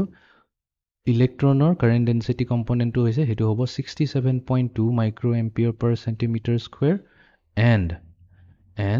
jp হৈ গ'ল আমাৰ হোলৰ কাৰেণ্ট ডেন্সিটি কম্পনেণ্টটো এইটো হৈছে 21.6 micro' ampere per centimeter square ঠিক আছে ফাইন মোবিলিটি যেহেতু আমাৰ হোলছৰ কম আছে ইলেক্ট্ৰনছতকৈ সেইকাৰণে তাৰ কাৰেণ্ট ডেন্সিটি ভ্যালুটো কমি আহিছে 21.6 আহিছে বাট ইলেক্ট্ৰনৰ কেছত 67.2 আছে অলপ হায়াৰ ভ্যালু এটা আহিছে ঠিক আছে এতিয়া আমাৰ ফাৰ্স্ট পাৰ্টটো হৈ গ'ল সেকেন্ড পাৰ্টক আমাক টোটাল কাৰেণ্টটো ওলাব দিছিলে তো নেক্সট আমাৰ ওলাব লাগিব total current so total current I ফৰ্মুলাটো হৈ যাব I equals to হৈ যাব আমাৰ total current density J into cross sectional area A তো total current density কৰিব কাৰণে আমি কি কৰিম simply add কৰি দিম এই দুটা যোনটো কম্পোনেন্ট পাইছো 67.2 micro ampere per centimeter square এইটো এড হ'ব 21.6 micro ampere per centimeter square লগত এড হৈ গ'ল আৰু গুটেটো মাল্টিপ্লাই হ'ব কাৰ লগত ক্ৰছ সেকশনাল এৰিয়া আৰু ইয়াতে আমাৰ ক্ৰছ সেকশনাল এৰিয়াটো দিয়া আছিল 5 centimeter square প্ৰবলেমত ঠিক আছে মাল্টিপ্লাই কৰিলো এটা 67.2 আৰু 21.6 এটো হৈ যাব আমাৰ 88.6 মাইক্ৰ এম্পিয়াৰ আছে এটো হৈ যাব মাইক্ৰ ৰাখি দিও বাৰু মাইক্ৰ এম্পিয়াৰ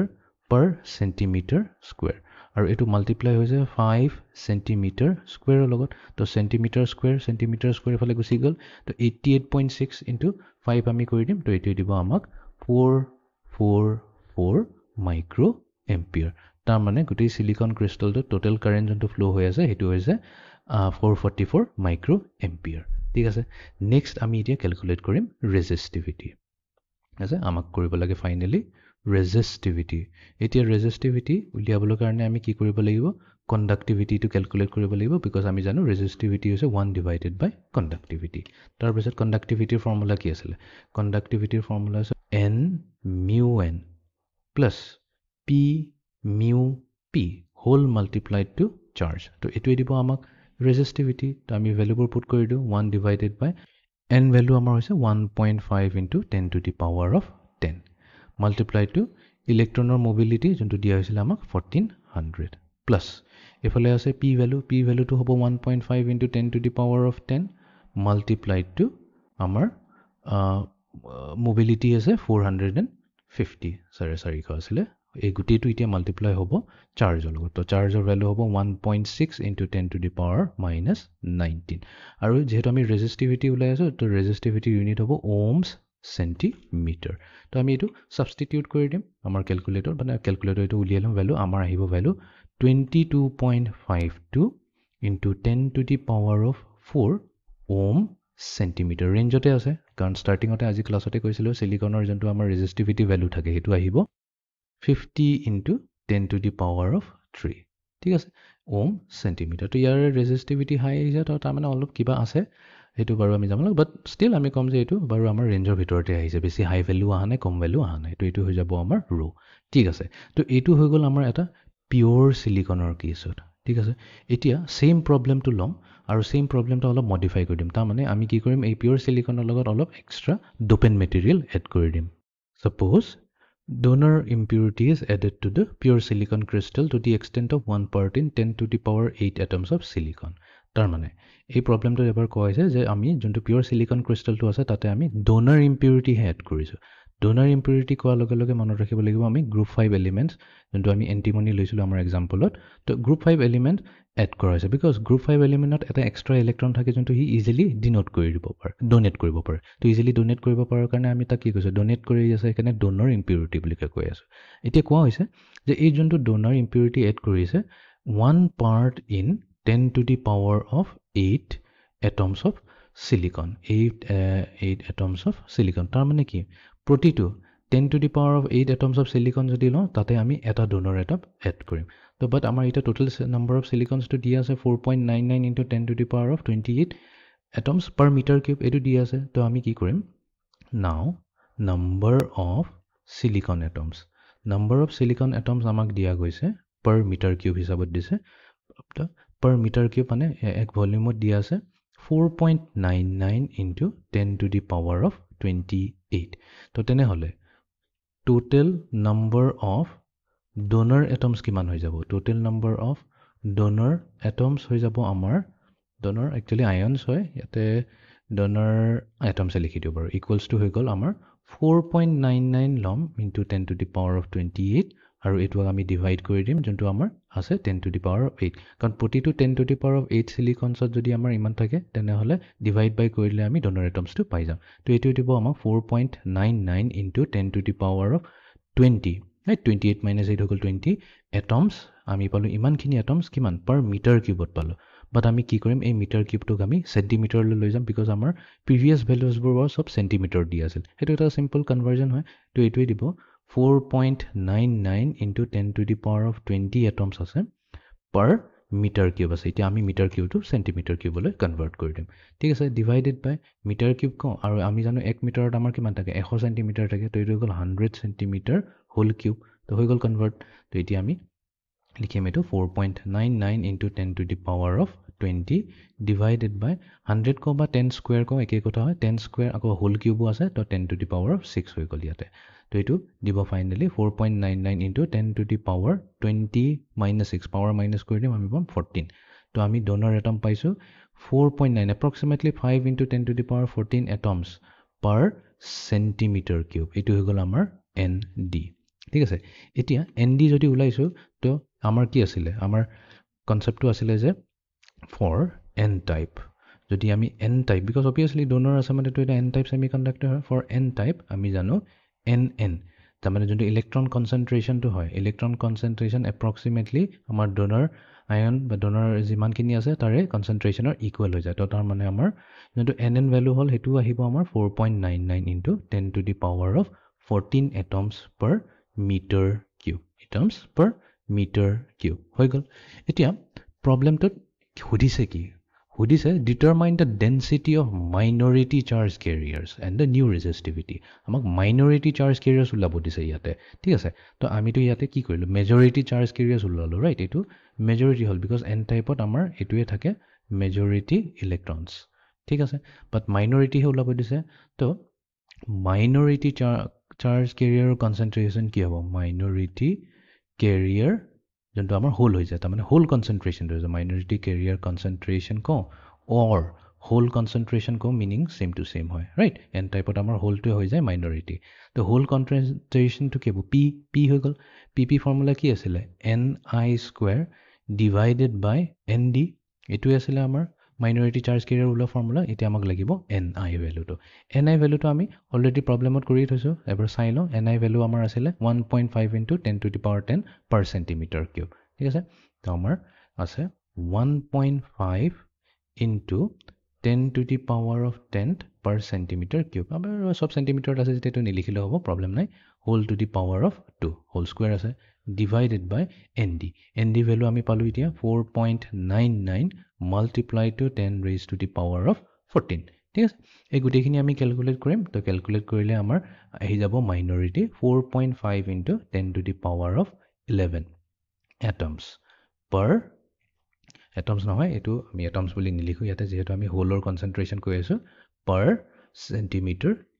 cube এটো হৈ গৈছে আমাৰ কনসেন্ট্ৰেচন ঠিক আছে তো আমি পালো nn so we have আমি লিখি থওঁ কিনি আমি ইউজ কৰিম এতিয়া we have আমাৰ majority charge carrier electronৰ concentration আমি পাইছো value 4.99 into 10 raised to the power of 14 per centimeter cube আৰু ইফালে pp ৰ value পাইছো আমি 4.5 into 10 to the power of 11 per centimeter cube এতিয়া দুটা কম্পাৰিজন কৰি চাও আমি এই ভ্যালুটো নেচাও এই ভ্যালুটো কম্পেয়াৰ নকৰো কাৰণ এটো 10 to the power of 14 ৰ ৰেসপেক্টত 4.99 বহুত সৰু ভ্যালু হয় যেহেতু আমি কম্পেয়াৰ কৰিম কম্পেয়াৰ কৰাৰ সময়ত ইউজুৱেলি আমি অৰ্ডাৰ কম্পেয়াৰ কৰিলে হ'ল তো 10 to the power 14 ডাঙৰ হয় নে 10 to the power 11 ডাঙৰ হয় ডেফিনেটলি 10 to the power 14 কিমান টাইমছ ডাঙৰ হয় 10 to the power 14 divided by 10 to the power 11 যদি কৰি দিও তো এটোই দিব আমাক 10 to the power of 14 minus 11 মানে 3 তাৰ মানে কি 1000 almost 1000 times more আছে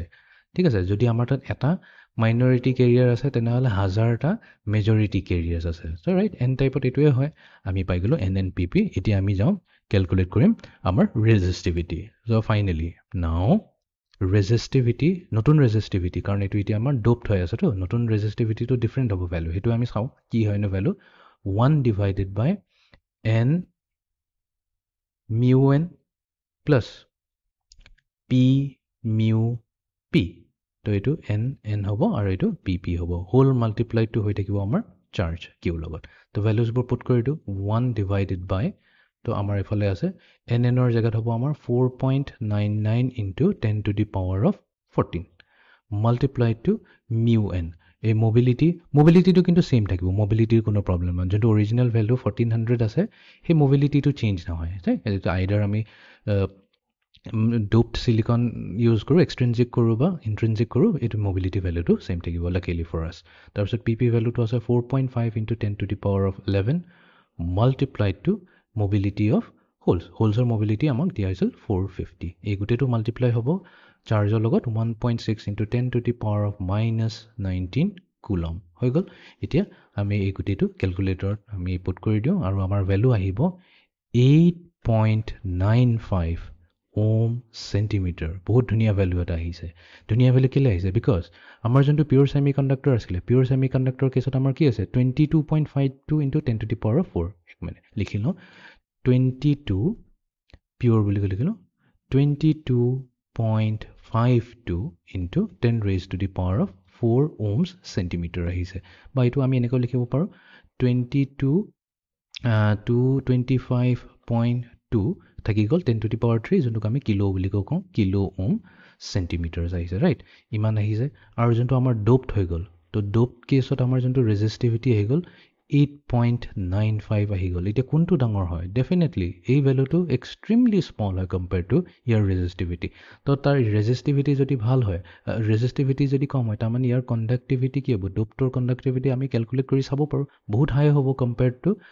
পিয়ৰৰ কেছত পিয়ৰৰ যোনটো আমাৰ ৰেজিষ্টিভিটি হ'ব তাৰ ভেলুটো ল' হ'ব তো ইয়াৰ প্ৰব্লেমটোৰ মিনিংটো এইটোৱে হয় আমি ডোপড কিয় কৰোঁ আমি ডোপিং এই কাৰণে কৰোঁ বিকজ ডোপ কৰি দিয়াৰ লগে লগে কি হৈ যায় আমাৰ ৰেজিষ্টিভিটি ভেলু ড্ৰপ হৈ যায় তো ড্ৰপ হৈ যোৱাৰ লগে লগে কি ৰেজিষ্টিভিটি ড্ৰপ মানে অট'মেটিকেলি আমাৰ কণ্ডাক্টিভিটি বাঢ়ি গ'ল তাৰমানে কি হৈ গ'ল আমাৰ ছেমি কণ্ডাক্টৰ এটা ধুনীয়া কণ্ডাক্টৰ হৈ গ'ল তো এইটোৱে আছিল আমাৰ আজিৰ লেকচাৰটো ফাইনেলি আমি এইটো বস্তুতে আহিব বিচাৰিছিলোঁ যে আমি সিলিকন ছেমি কণ্ডাক্টৰ দুই ধৰণৰ হ'ব পাৰে এটা ইন্ট্ৰিনজিক আৰু এটা আমাৰ এক্সট্ৰিনজিক ইন্ট্ৰিনজিকটো পিয়ৰ হৈছে এক্সট্ৰিনজিকটো আমাৰ হৈছে ডোপড হৈ থাকে তো ডোপ কৰাৰ এডভান্টেজটো এইটো হ'ল ডোপিং কৰি দিয়াৰ লগে লগে তাৰ কণ্ডাক্টিভিটিটো খুবেই ভাল হৈ যায় তো আজিৰ লেকচাৰটো আমি এইখিনিতে সমাপ্ত কৰোঁ so' see in the next lecture thank U